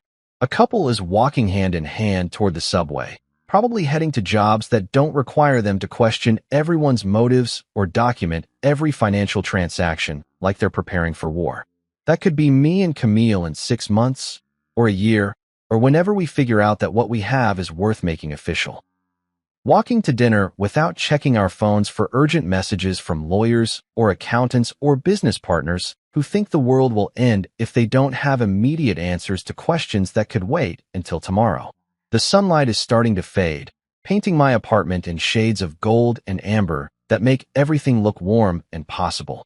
In an hour, I'll meet Camille at that Ethiopian restaurant, and we'll talk about Phoenix Legal's expansion plans and her research on legal ethics, and maybe what we're doing next weekend when neither of us has papers to grade or cases to review.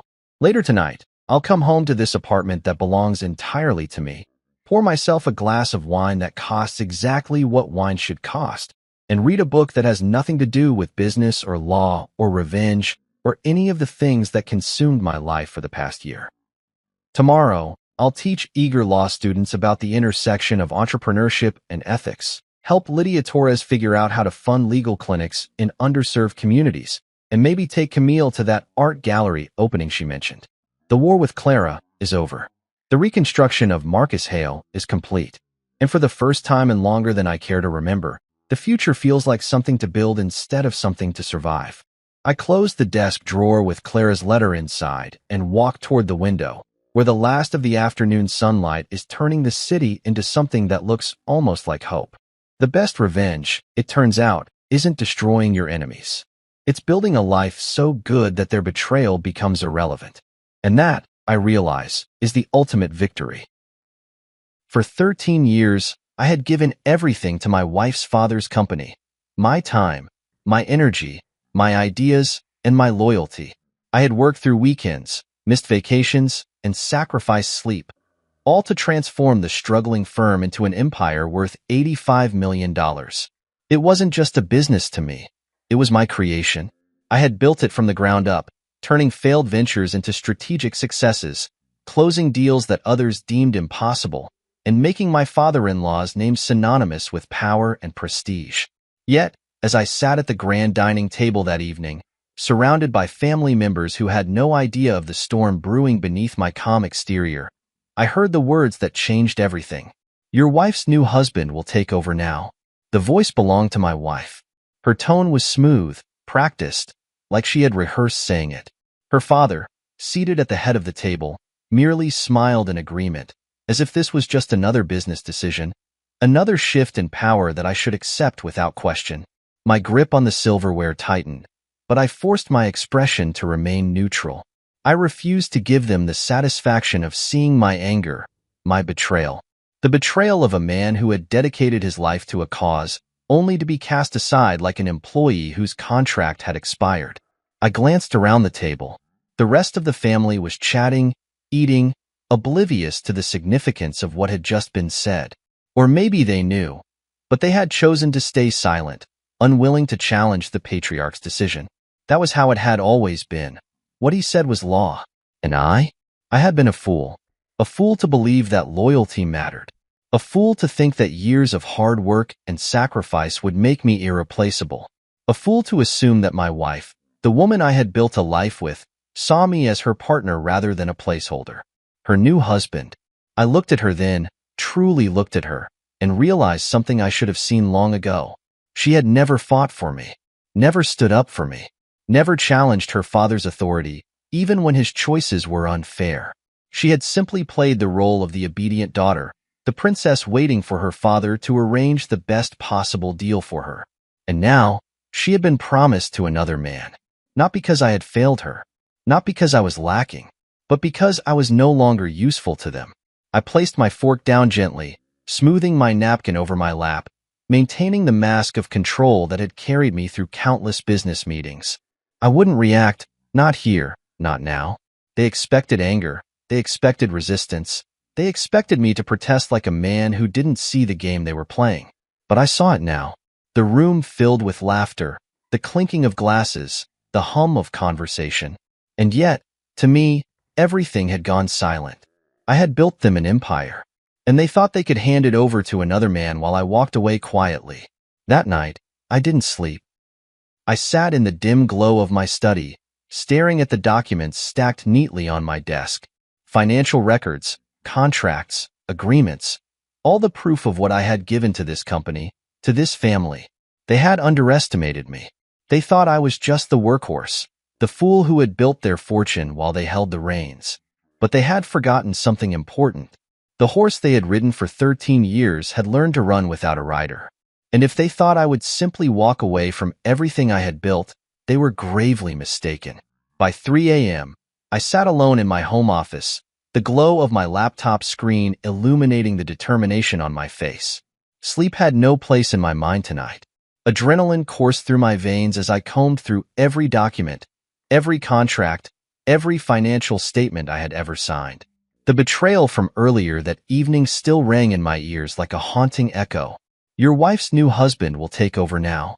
Those words should have broken me. They should have shattered my resolve. But instead, they had ignited something far more powerful, an unwavering fire to take back what was mine.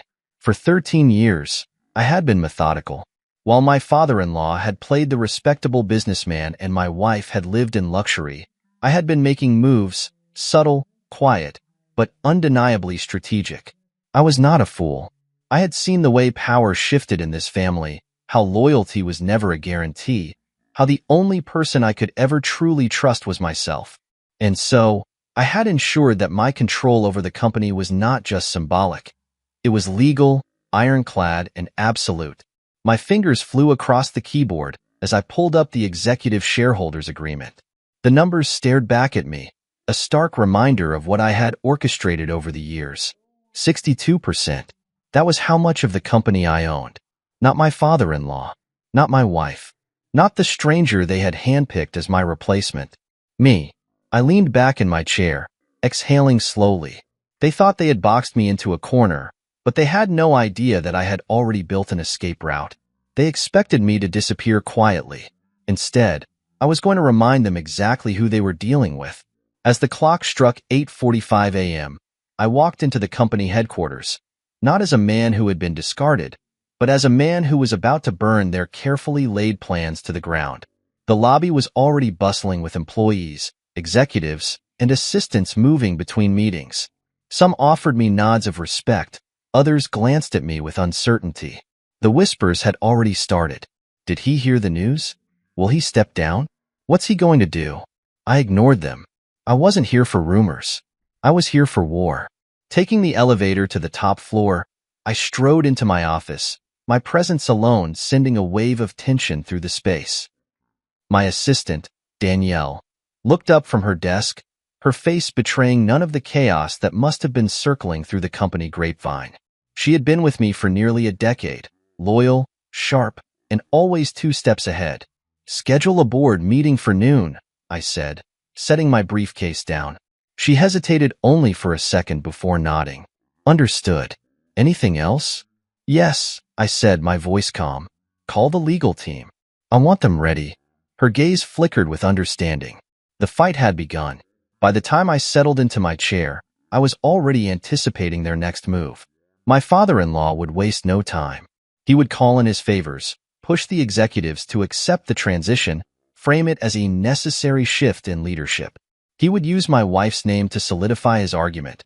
After all, who would question a man passing his business to his daughter and her new husband? The problem was, I wasn't just a name on a piece of paper. I was the name on the contracts that mattered.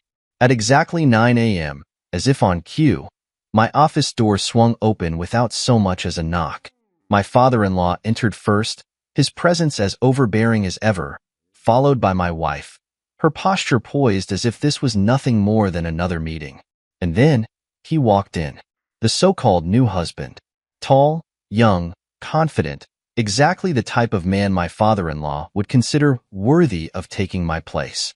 He exuded arrogance, a smugness that came from believing he had already won. I almost laughed. I assume you're aware of the transition, my father-in-law said, his voice carrying the weight of expectation. I leaned back in my chair, steepling my fingers together. Transition? Interesting choice of words. The man beside my wife smirked, as if he found this amusing. I ignored him. He was nothing more than a placeholder, a pawn in someone else's game. My focus was on the real threat, the man who had orchestrated this betrayal in the first place. We need you to oversee the handover, my father-in-law continued. We expect full cooperation. I exhaled slowly, shaking my head. They really thought they had everything figured out. You don't have the authority to make that decision, I said, my voice eerily calm. A flicker of irritation passed over his face.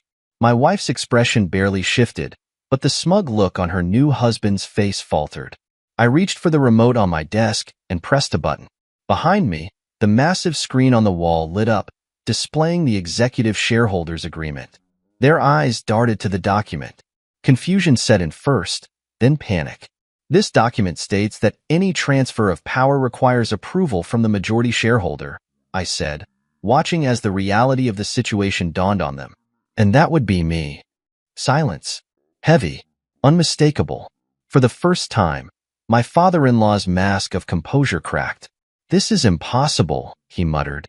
"No," I corrected, my voice cutting through the tension. "What's impossible is thinking I would spend 13 years building something only to let you steal it from me." I turned my gaze to my wife. "Did you really think I wouldn't see this coming?" I asked her, my voice laced with disappointment. She didn't answer. Her hands tightened into fists at her sides. I let the silence stretch between us before shifting my attention to the man standing beside her, the one who had walked in thinking he was about to inherit an empire. "You have two choices," I told him. "You can work under me, or you can walk out that door and never step foot in this company again." His face turned red, his jaw clenched. He looked at my wife, then at my father-in-law. He had expected a victory lap, not a public humiliation. He stormed out without a word. My father-in-law hesitated for a fraction of a second before following. My wife lingered for a moment longer. She met my gaze, searching for something. Anger, regret, weakness. She found none. I had spent years building this empire, and if they thought they could take it from me, they were about to learn just how wrong they were. The air in my office was thick with tension long after my father-in-law and my so-called replacement had stormed out.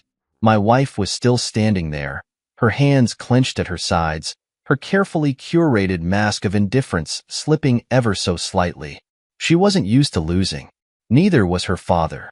But today, they had lost. I leaned back in my chair, watching her closely. She was waiting for me to break the silence, to give her something. An explanation, an argument, a reaction. But I wasn't playing that game anymore. "You knew," she finally said, her voice quiet but edged with something sharp. "You knew all along." I tilted my head slightly, as if considering her words.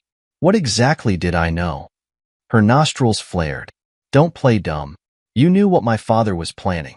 You knew he was going to transition the company to—" She stopped herself before saying his name. She didn't have to. I let out a slow breath, tapping my fingers on the desk. "Of course I knew," I said smoothly. "I know how your father operates. He's predictable. He thinks power is something he can shuffle around like a deck of cards. He underestimated me, just like you did." Her lips pressed into a thin line. "This doesn't have to be a war, you know?" I laughed, the sound dry and humorless. "It already is, darling." Her gaze flickered to the massive screen behind me, still displaying the shareholder agreement, the document that had just dismantled all of their carefully laid plans. I saw the realization in her eyes, the understanding that the life she had expected, the seamless transition she had envisioned, had just gone up in flames. "So what now?" she asked. "You think you can just keep me out? That my father will accept this?" I stood up, slowly, deliberately, and rounded the desk. She stiffened slightly as I stopped right in front of her. "Let's get something straight," I said, my voice low. "Your father doesn't run this company anymore. I do. If you want to stay in this game, you'll do it on my terms." She scoffed. "You don't control me." I smiled. "No, but I control what matters. And right now, that's the future of this company. If you thought I was going to just step aside and let you and your new husband waltz in, you don't know me as well as you think." Her jaw tightened. She had always been good at masking her emotions, but I knew her too well. She was panicking. "This isn't over," she whispered, her voice carrying more desperation than confidence. "Oh, I know," I said. "It's just beginning." She turned on her heel and left, slamming the door behind her. I exhaled, rolling my shoulders back. The first battle had been won, but the war was far from over. I had thrown a wrench in their plans, but I knew my father-in-law well enough to understand that he wasn't the type to accept defeat easily. He had spent decades building his reputation, surrounding himself with people who feared him, admired him, obeyed him. I was about to become the one thing he had never accounted for, his equal, or worse for him, his superior. I pressed the intercom button on my desk. "Danielle, call a board meeting. Noon." "Understood," she replied instantly. I needed to secure my position before my father-in-law tried to rally the board against me. Money and influence could make people disloyal in a heartbeat, and I wasn't naive enough to think I didn't have enemies among the executives. I walked over to the window, looking down at the city below. I had spent over a decade building this empire, and for what? To be discarded? Replaced? Humiliated? No, not a chance.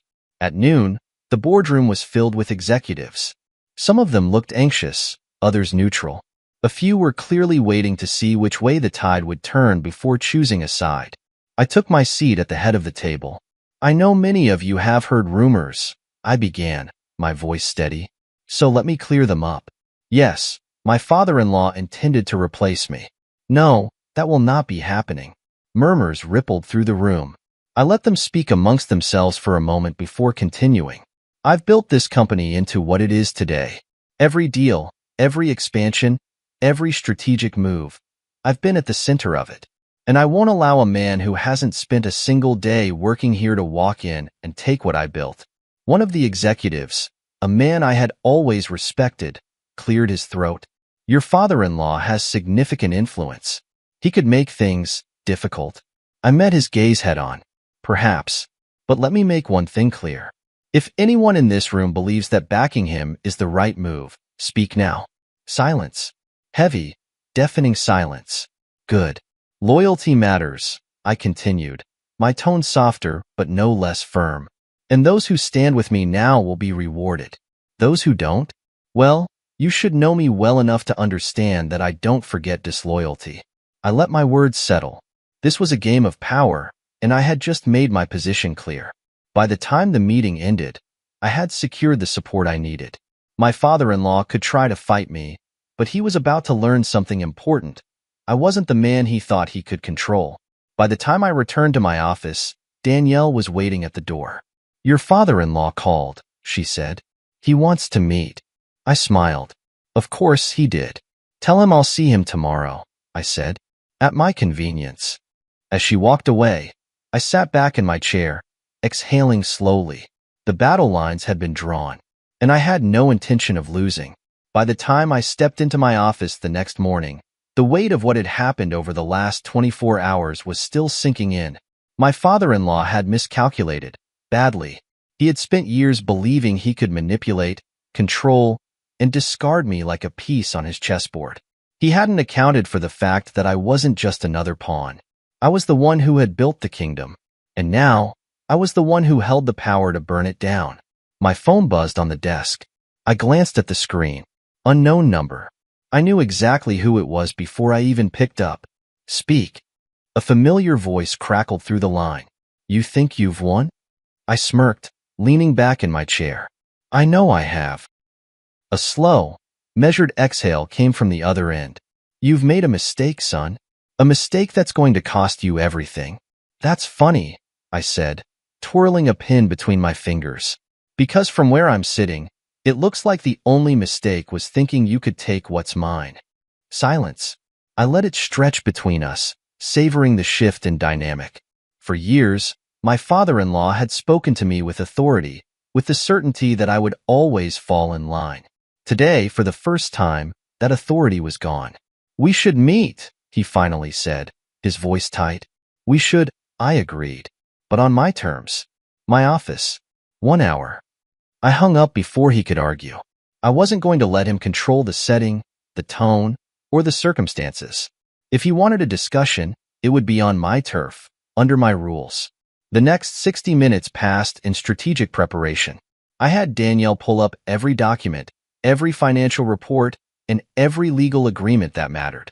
I wanted them printed and stacked neatly on my desk, not because I needed to review them, but because I wanted him to see them. To understand that I wasn't just prepared. I was untouchable. At exactly 10 o'clock, the door to my office swung open. My father-in-law walked in, his presence as imposing as ever, dressed in his usual crisp suit. He was followed closely by my wife, ex-wife, really, though she hadn't realized it yet, and trailing behind her, the man they had chosen to replace me. I ignored him entirely. He wasn't important enough to acknowledge. Instead, I leaned back in my chair and gestured to the seats across from me.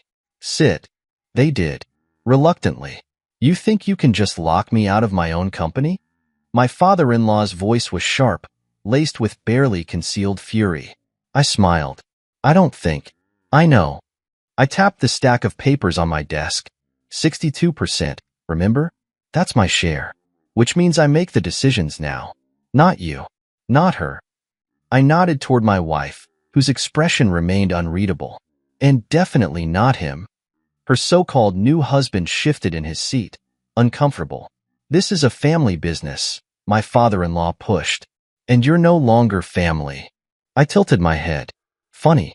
You had no problem with me being family when I was the one securing multi-million-dollar contracts, expanding the business, and cleaning up your financial messes.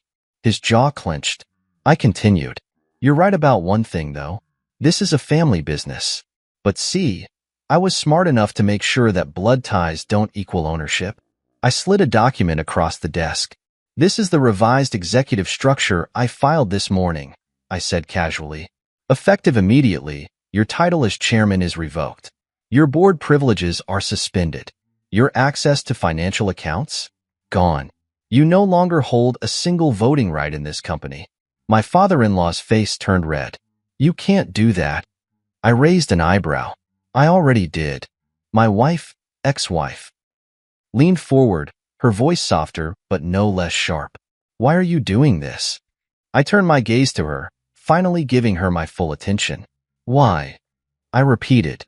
You really have to ask? She didn't flinch, but I saw the flicker of uncertainty in her eyes. You stood by while your father plotted to erase me, I said, my voice steady. You let him decide that I was disposable. You sat there at dinner, smiling, while he handed my legacy to someone else like I was nothing more than an employee who had overstayed his welcome. I didn't. You did. I cut her off. And now, you get to watch as everything you thought was yours slips through your fingers. Silence. The man beside her, her new husband, was visibly uncomfortable.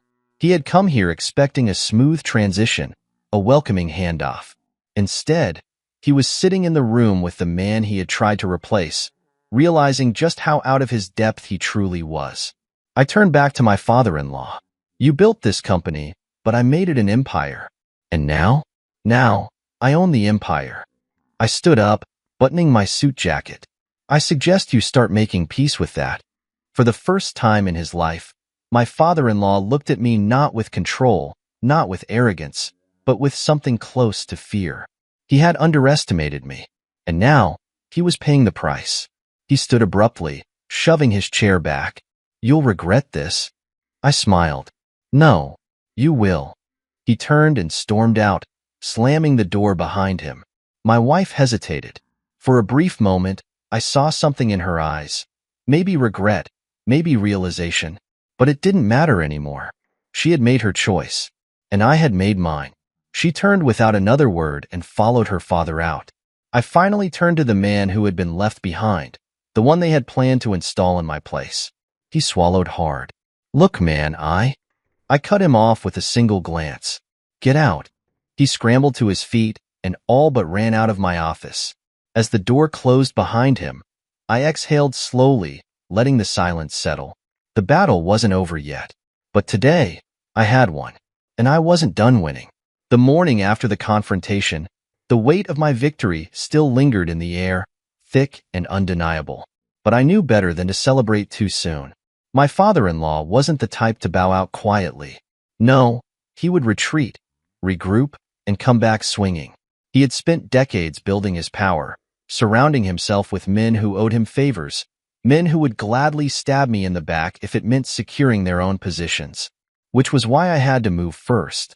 I arrived at the office earlier than usual, stepping into the sleek glass tower that bore my legacy. The employees who had once greeted me with polite smiles now looked at me with something different, hesitation, uncertainty. The whispers were growing louder. The company had become a battlefield overnight, and everyone was waiting to see which side would come out on top. Danielle was already waiting in my office when I walked in, her hands resting on a thick stack of files. She had worked with me long enough to know that I wouldn't be resting after yesterday's events. They're rallying, she said without preamble. I didn't need to ask who they were. How many? I asked, taking off my jacket and draping it over the chair. 5 board members met with your father-in-law late last night. 3 more were contacted this morning. He's offering them incentives, bonuses, future positions, anything to convince them to vote against you in the next emergency board meeting. I smirked, shaking my head. Predictable. He's desperate, I mused, taking a seat and glancing over the documents she had prepared. Desperate men can be dangerous, she warned. She was right. My father-in-law was many things, but he was never a man who accepted defeat easily. If he couldn't beat me fairly, he'd try to do it by force, by twisting the narrative, by making me look unstable or incapable, which meant I had to make my next move loud enough that no one dared challenge me again. I flipped open one of the files, scanning the contents. It was a detailed audit of the company's financials, one my father-in-law never expected anyone to see. You went digging, I said, lifting an eyebrow at Danielle. You pay me to be thorough, she responded with a shrug. I leaned back, taking my time to absorb the numbers in front of me. Hidden losses, mismanaged funds, embezzlement disguised as business expenses. My father-in-law wasn't just trying to push me out. He was trying to cover his own tracks. I exhaled slowly, tapping my fingers against the desk. How much does the board know? Nothing. He's kept it buried well. And if we release this? Danielle hesitated for a fraction of a second. It would destroy him. I nodded, my mind already working through the angles. Schedule a board meeting, I said. For when? Today. Her eyes flickered with understanding. No hesitation. No second-guessing. I'll make the calls. The battle lines had been drawn, and today, I was going to end it.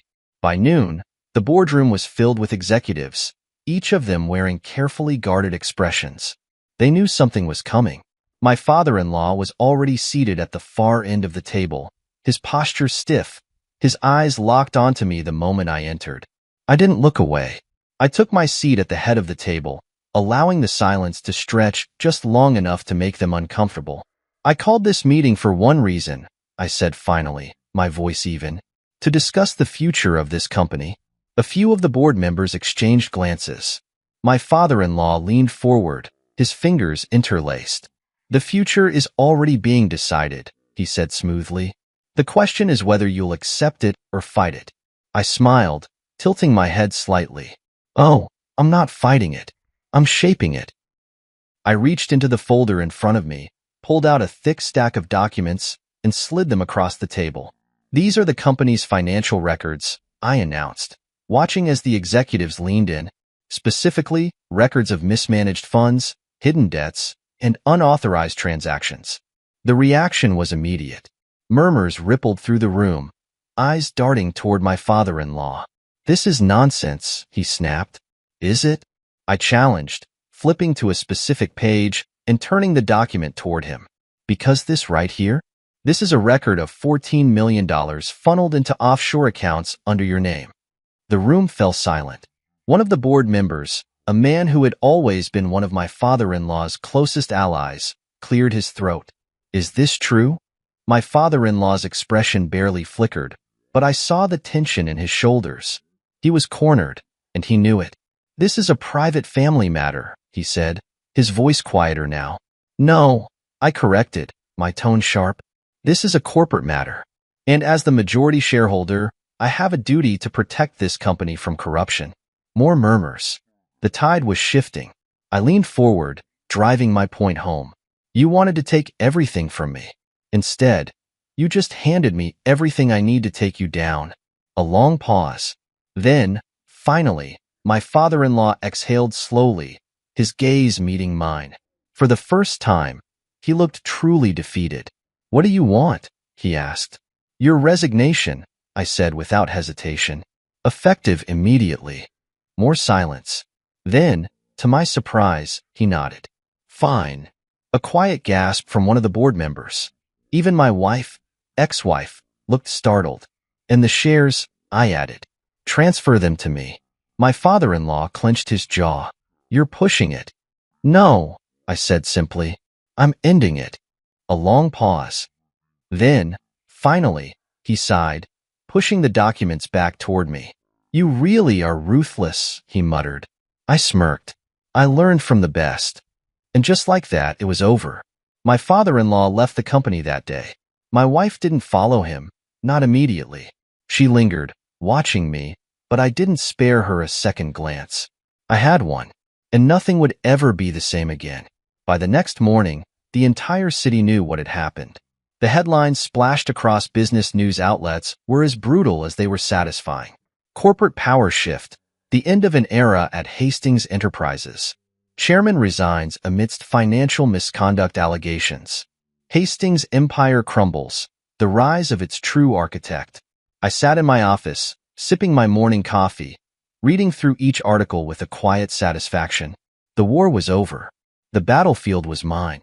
My father-in-law had been forced into resignation, stripped of the company he had once commanded. His shares, once a symbol of his iron grip, were now in my name. And the best part? He hadn't even tried to fight back, because he knew he had lost. Danielle entered without knocking, holding a tablet. "You made every front page. Some say you're a genius. Others are calling you ruthless." I smirked. Both are true. She set the tablet down and gave me a pointed look.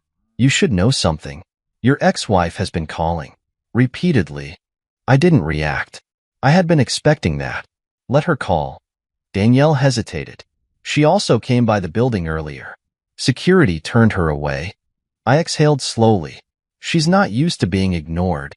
"Clearly," Danielle muttered, before shaking her head. "One more thing, you're getting interview requests. Bloomberg, Forbes, even a few international networks. Everyone wants a comment." I chuckled. "They want to know how I managed to dismantle a legacy in under a week?" "Something like that." I leaned back in my chair, considering. The truth was, I had no interest in feeding the media frenzy. Let them speculate. Let them build their narratives about power, betrayal, and corporate warfare. The only thing that mattered was control, and I had secured it. "Decline all of them," I said. Danielle raised an eyebrow but didn't argue. She knew me well enough to understand that I didn't do anything for public approval. "And my schedule for today?" I asked. "You have a meeting with the new board at 2 p.m., she said. "They're eager to know what direction you want to take the company in now that it's fully yours." I nodded. "Good. Make sure all financial reports are on my desk before then. I want to go in with every number at my fingertips." Danielle turned to leave, but paused at the door. "And about your ex-wife?" I didn't look up from my coffee. She made her choice. She can live with it. Danielle nodded and left. For a moment, I allowed myself to lean back and close my eyes. The past few days had been an all-out war, but I had emerged exactly where I needed to be, at the top. And I wasn't about to let anyone drag me back down. By noon, I received another call from her. I ignored it. By 12:30, a message came through. "We need to talk." I smirked at the simplicity of it, as if a few words could undo everything. By 1 o'clock, she sent another.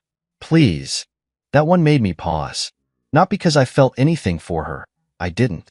That part of me had been erased the moment she sat at that dinner table and let her father dictate my replacement. No, I paused because I recognized desperation when I saw it. And desperate people were unpredictable. By 1:45, I arrived at the boardroom. Executives were already seated, their postures stiff, their eyes watchful.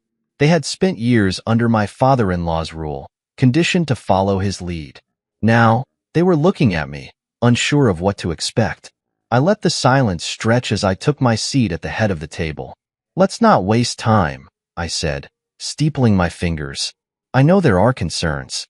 I know some of you were aligned with my predecessor. But let me make one thing clear. This company doesn't run on loyalty to a name. It runs on results."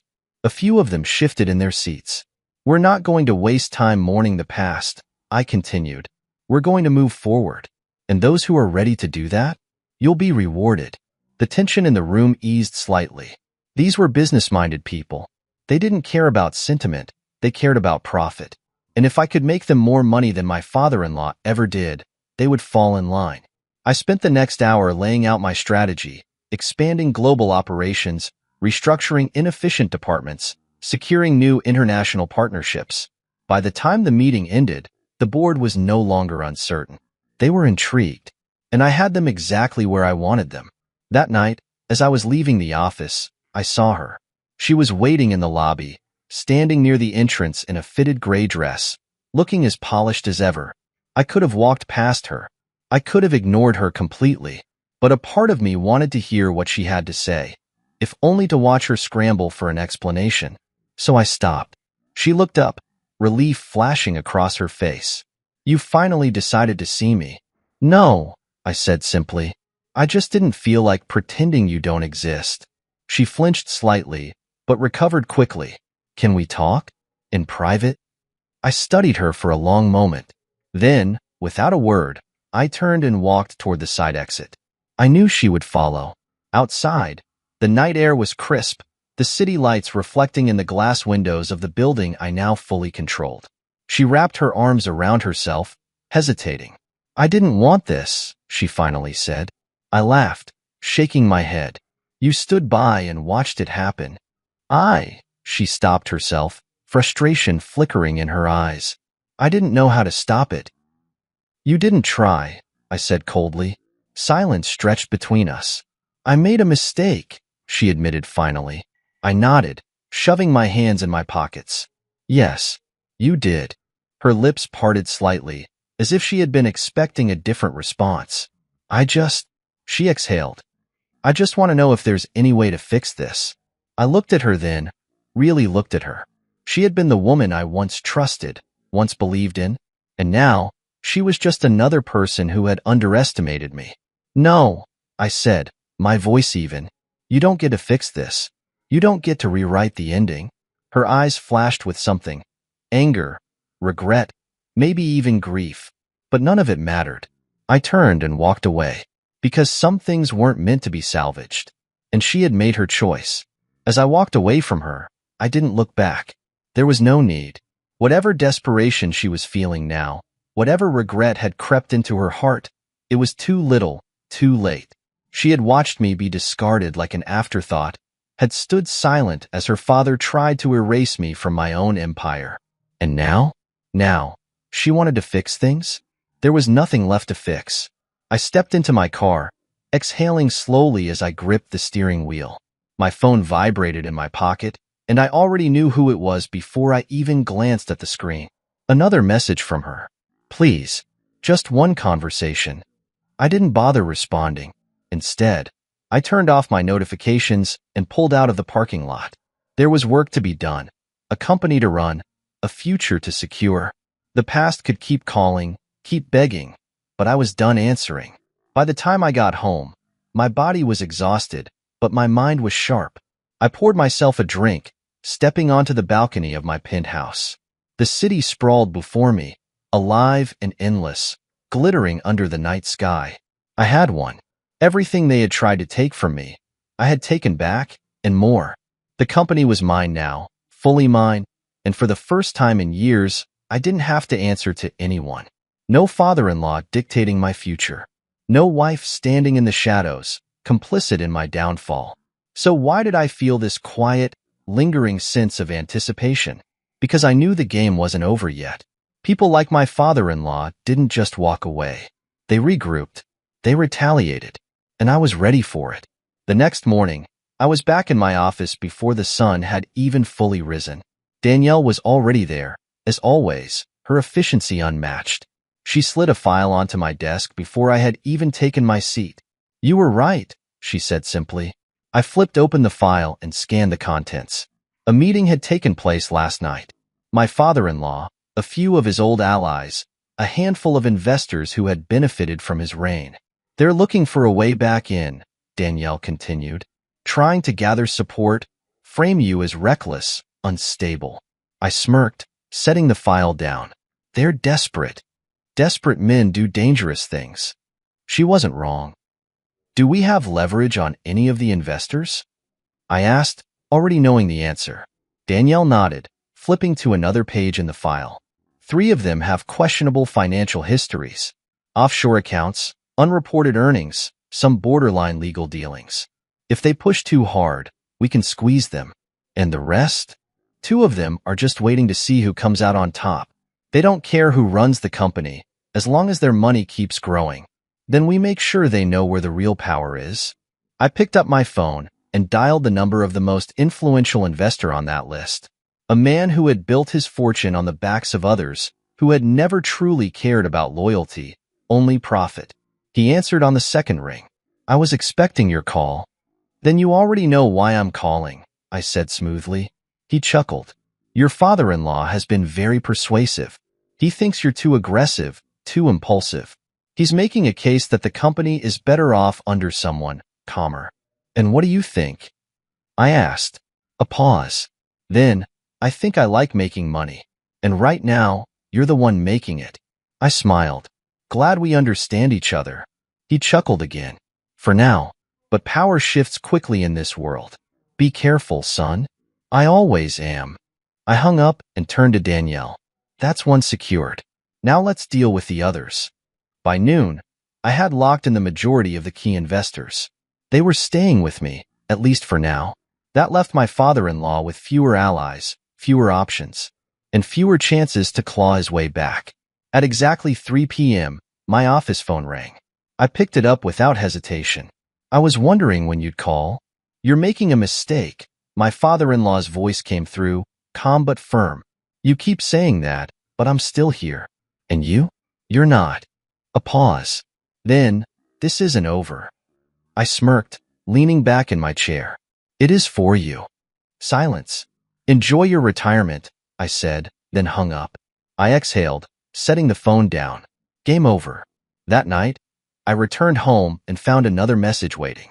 From her. I miss you.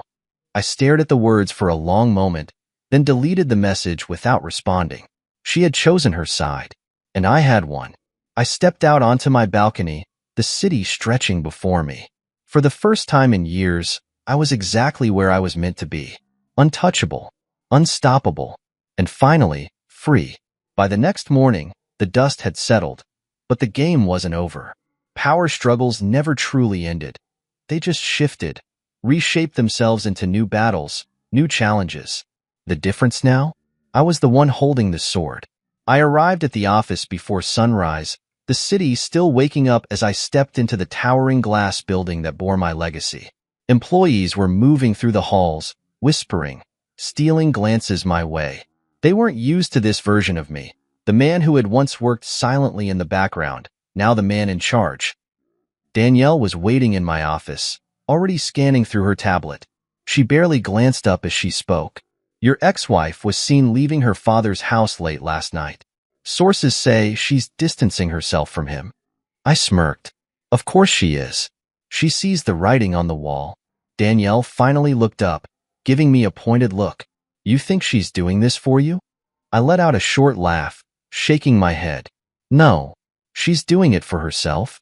Because that's who she was. She had spent years aligning herself with power, making sure she was always on the winning side. Now that her father had been cast out, she was looking for a way to reclaim her position. What do you want to do about it? Danielle asked. I leaned back, considering. Nothing. Let her flail. Let her wonder if I'll let her back in. Let her feel what I felt the moment she betrayed me. Danielle nodded, not arguing. She knew better than anyone. I didn't act out of emotion. I acted out of strategy. What else? I asked, shifting my focus back to business. The remaining board members are aligned with you, at least for now. The investors who were on the fence have backed down. But there's still one problem. I arched an eyebrow. And that is? She slid a document onto my desk. Your father-in-law still has influence. He may not have ownership, but he has connections.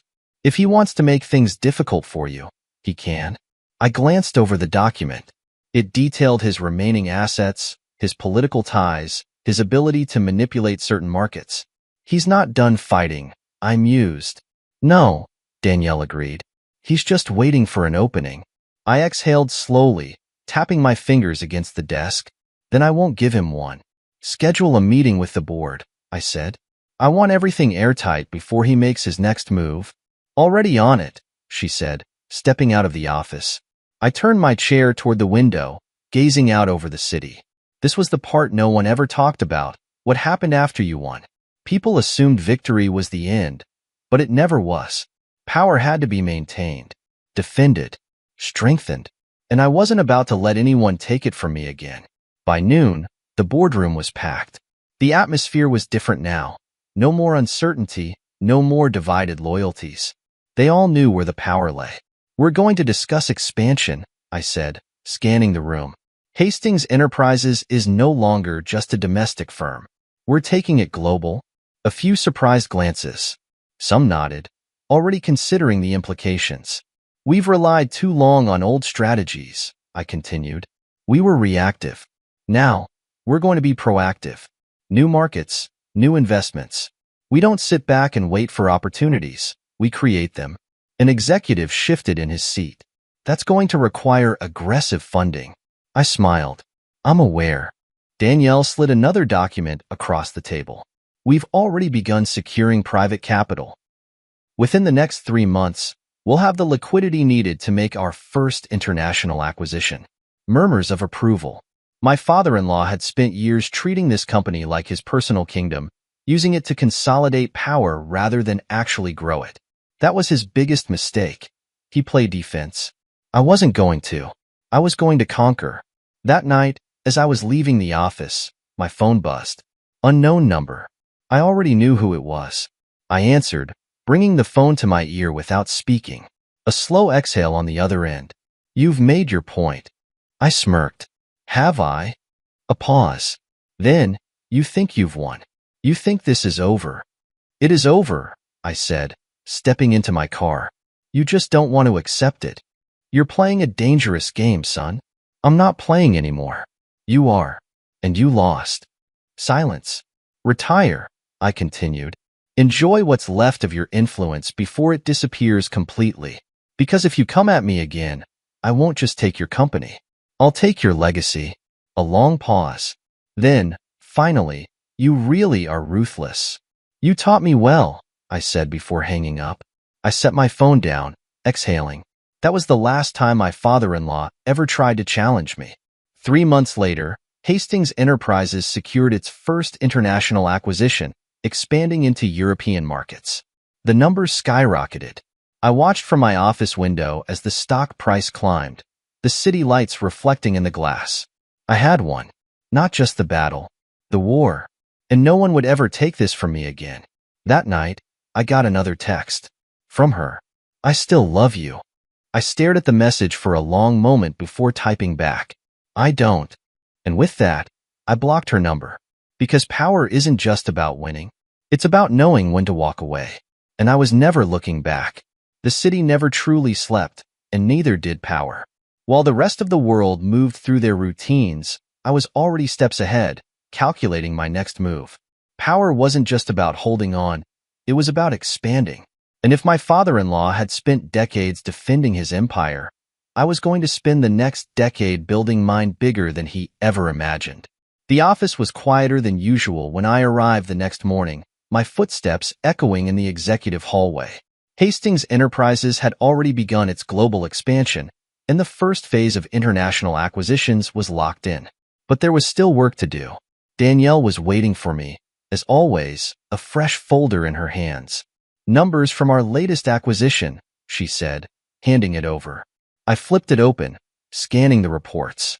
The company we had just acquired was already proving to be a gold mine. Revenue up 17% in the first quarter, with even higher projections for the next fiscal year. "This is good," I said, nodding. "It's more than good," she corrected.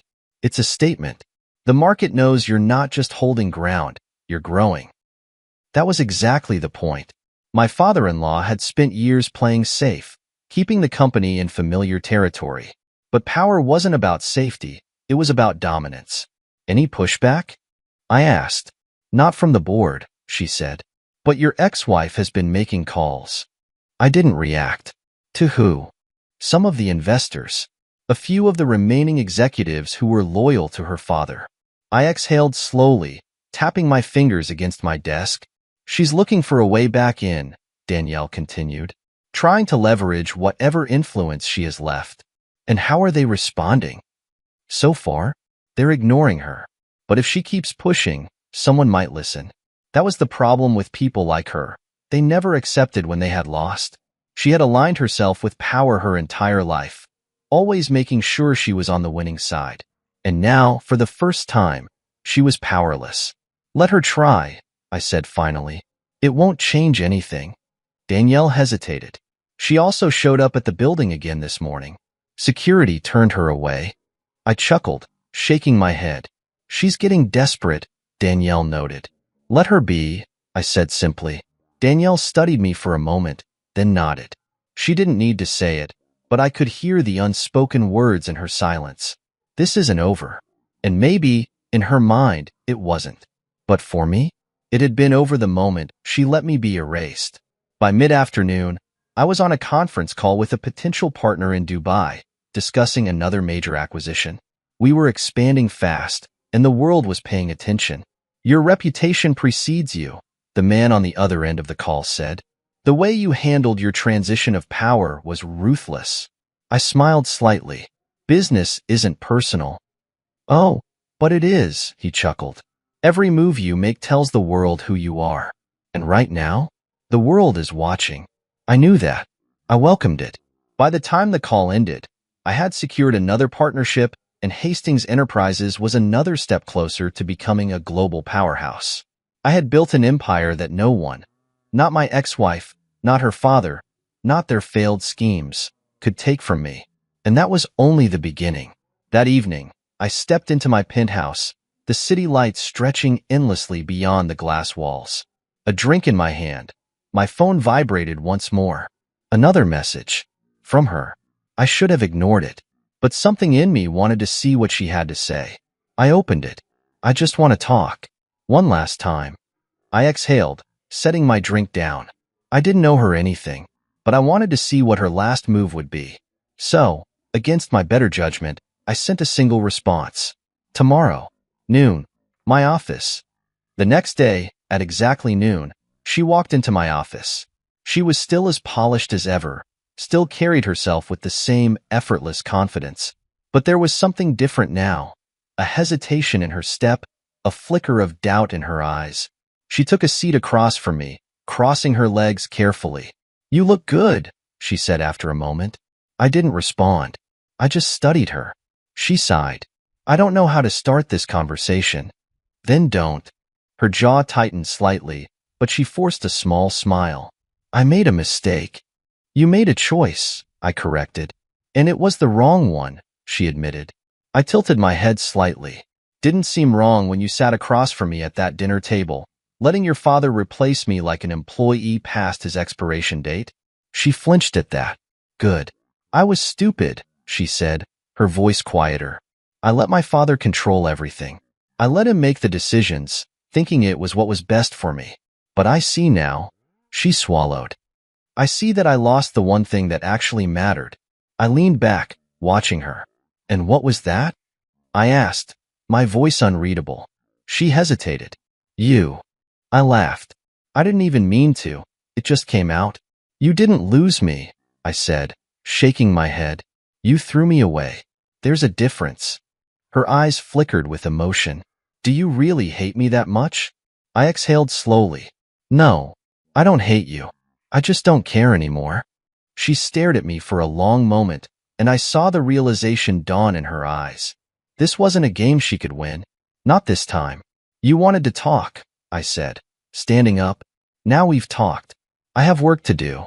She rose to her feet, looking like she wanted to say more. But in the end, she didn't. She just nodded once, turned, and walked out of my office. And this time, I knew she wouldn't come back. As the door shut behind her, I exhaled. Not because I felt relief. Not because I felt anger. Because, for the first time in a long time, I felt absolutely nothing. And that meant I had truly won. The door clicked shut behind her, and for the first time since this war began, I felt nothing. No rage, no regret, no satisfaction. Just a cold, quiet finality. It was over.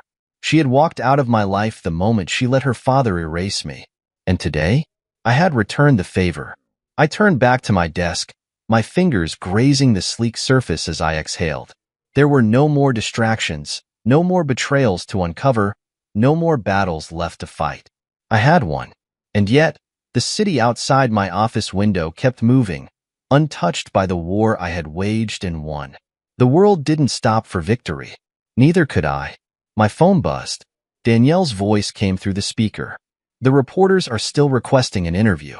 They want to know your official statement now that everything is settled. I smirked, shaking my head. Let them speculate. I didn't owe anyone an explanation. Understood, she said. A pause. By the way, your ex-wife just left the building. I know. She looked different. Not as sure of herself. She'll adjust, I said simply. Danielle didn't press further. She never did. She understood me better than most. One more thing, she said. Your father-in-law has officially stepped down from all his remaining positions. He's off every board, out of every financial circle. The investors have cut ties. He's irrelevant now. I nodded. Good. That was the final piece. The last loose thread. He had spent decades ruling from behind a desk, controlling people like pieces on a chessboard. He had built a name, a reputation, a legacy. And now, he was just another forgotten businessman. Poetic. There's one last issue, Danielle said carefully. His lawyers reached out. He's requesting a meeting. I exhaled. Of course he is. He wouldn't go down without trying to salvage something. Some piece of his power, some remnant of his former life. Set it up, I said. My office. Tomorrow. Are you sure? I want to see the look on his face when he realizes there's nothing left for him to take. Danielle didn't argue. Tomorrow. 10 a.m., she confirmed. I hung up, staring out at the city. Tomorrow, I would bury the past for good. The final meeting. At exactly 10 a.m., my office door swung open. My father-in-law walked in, but he wasn't the same man he had been months ago. Gone was the confidence, the arrogance, the quiet certainty that he was always in control. He looked old, small, defeated. He took a seat without waiting for permission, but there was no power in the gesture. I won't waste time, he said, his voice rougher than before. I know what you think of me. I know you believe this is over. I didn't respond. I just watched him. But you don't understand something, he continued, leaning forward slightly. Power never truly disappears. It shifts. Today, you have it. But tomorrow, it could be someone else. I smiled slightly. Is that a warning? It's a lesson, he said. One I had to learn the hard way. One day, someone younger, smarter, and hungrier than you will come for what you built. And if you're not careful, you'll be sitting in this chair, having this conversation. I studied him. He wasn't wrong. Power was never permanent. It had to be defended, strengthened, reinvented. But I wasn't him. I hadn't built my empire on family loyalty or empty favors. I had built it on strategy, control, and absolute leverage. I appreciate the advice, I said smoothly, but I'm not you, and I won't make your mistakes. He exhaled, shaking his head. We'll see. Silence stretched between us. Why are you here? I asked. I want one thing, he said finally, a seat at the table. I laughed, shaking my head. You had a seat. You lost it. I built this company. And I built it into something bigger than you ever could, I countered. This isn't your legacy anymore. It's mine. His jaw tightened. Then at least let me buy back in, he pushed. Name your price. There is no price. A flicker of something crossed his face. Frustration. Maybe even desperation. You're shutting me out completely? You shut yourself out, I said simply. You made a choice. Now, you live with it. His hands curled into fists on the desk, but there was nothing left for him to fight. You'll regret this, he muttered. No, I said. You will. He stood abruptly, shoving his chair back. I hope you enjoy this power while it lasts, he said. Because one day, you'll look around and realize you're alone. I met his gaze without flinching. Alone is better than betrayed, I said. He hesitated for a fraction of a second. Then, without another word, he turned and walked out. And just like that, the war was truly over. The legacy they couldn't steal. That evening, I sat in my office, the city stretching before me. Everything had changed. The company was mine, the empire was secured, and the people who had tried to take it from me were gone. I had built something no one could steal. Not my ex-wife. Not her father. Not anyone. And now? Now, I wasn't just defending my power. I was expanding it.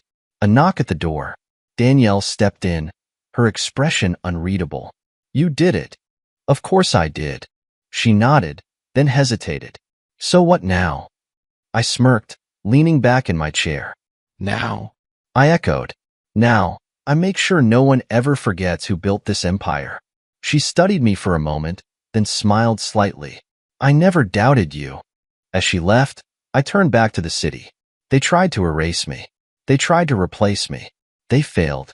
Because Hastings Enterprises wasn't just a business anymore. It was my legacy, and I would make sure no one ever took it from me again.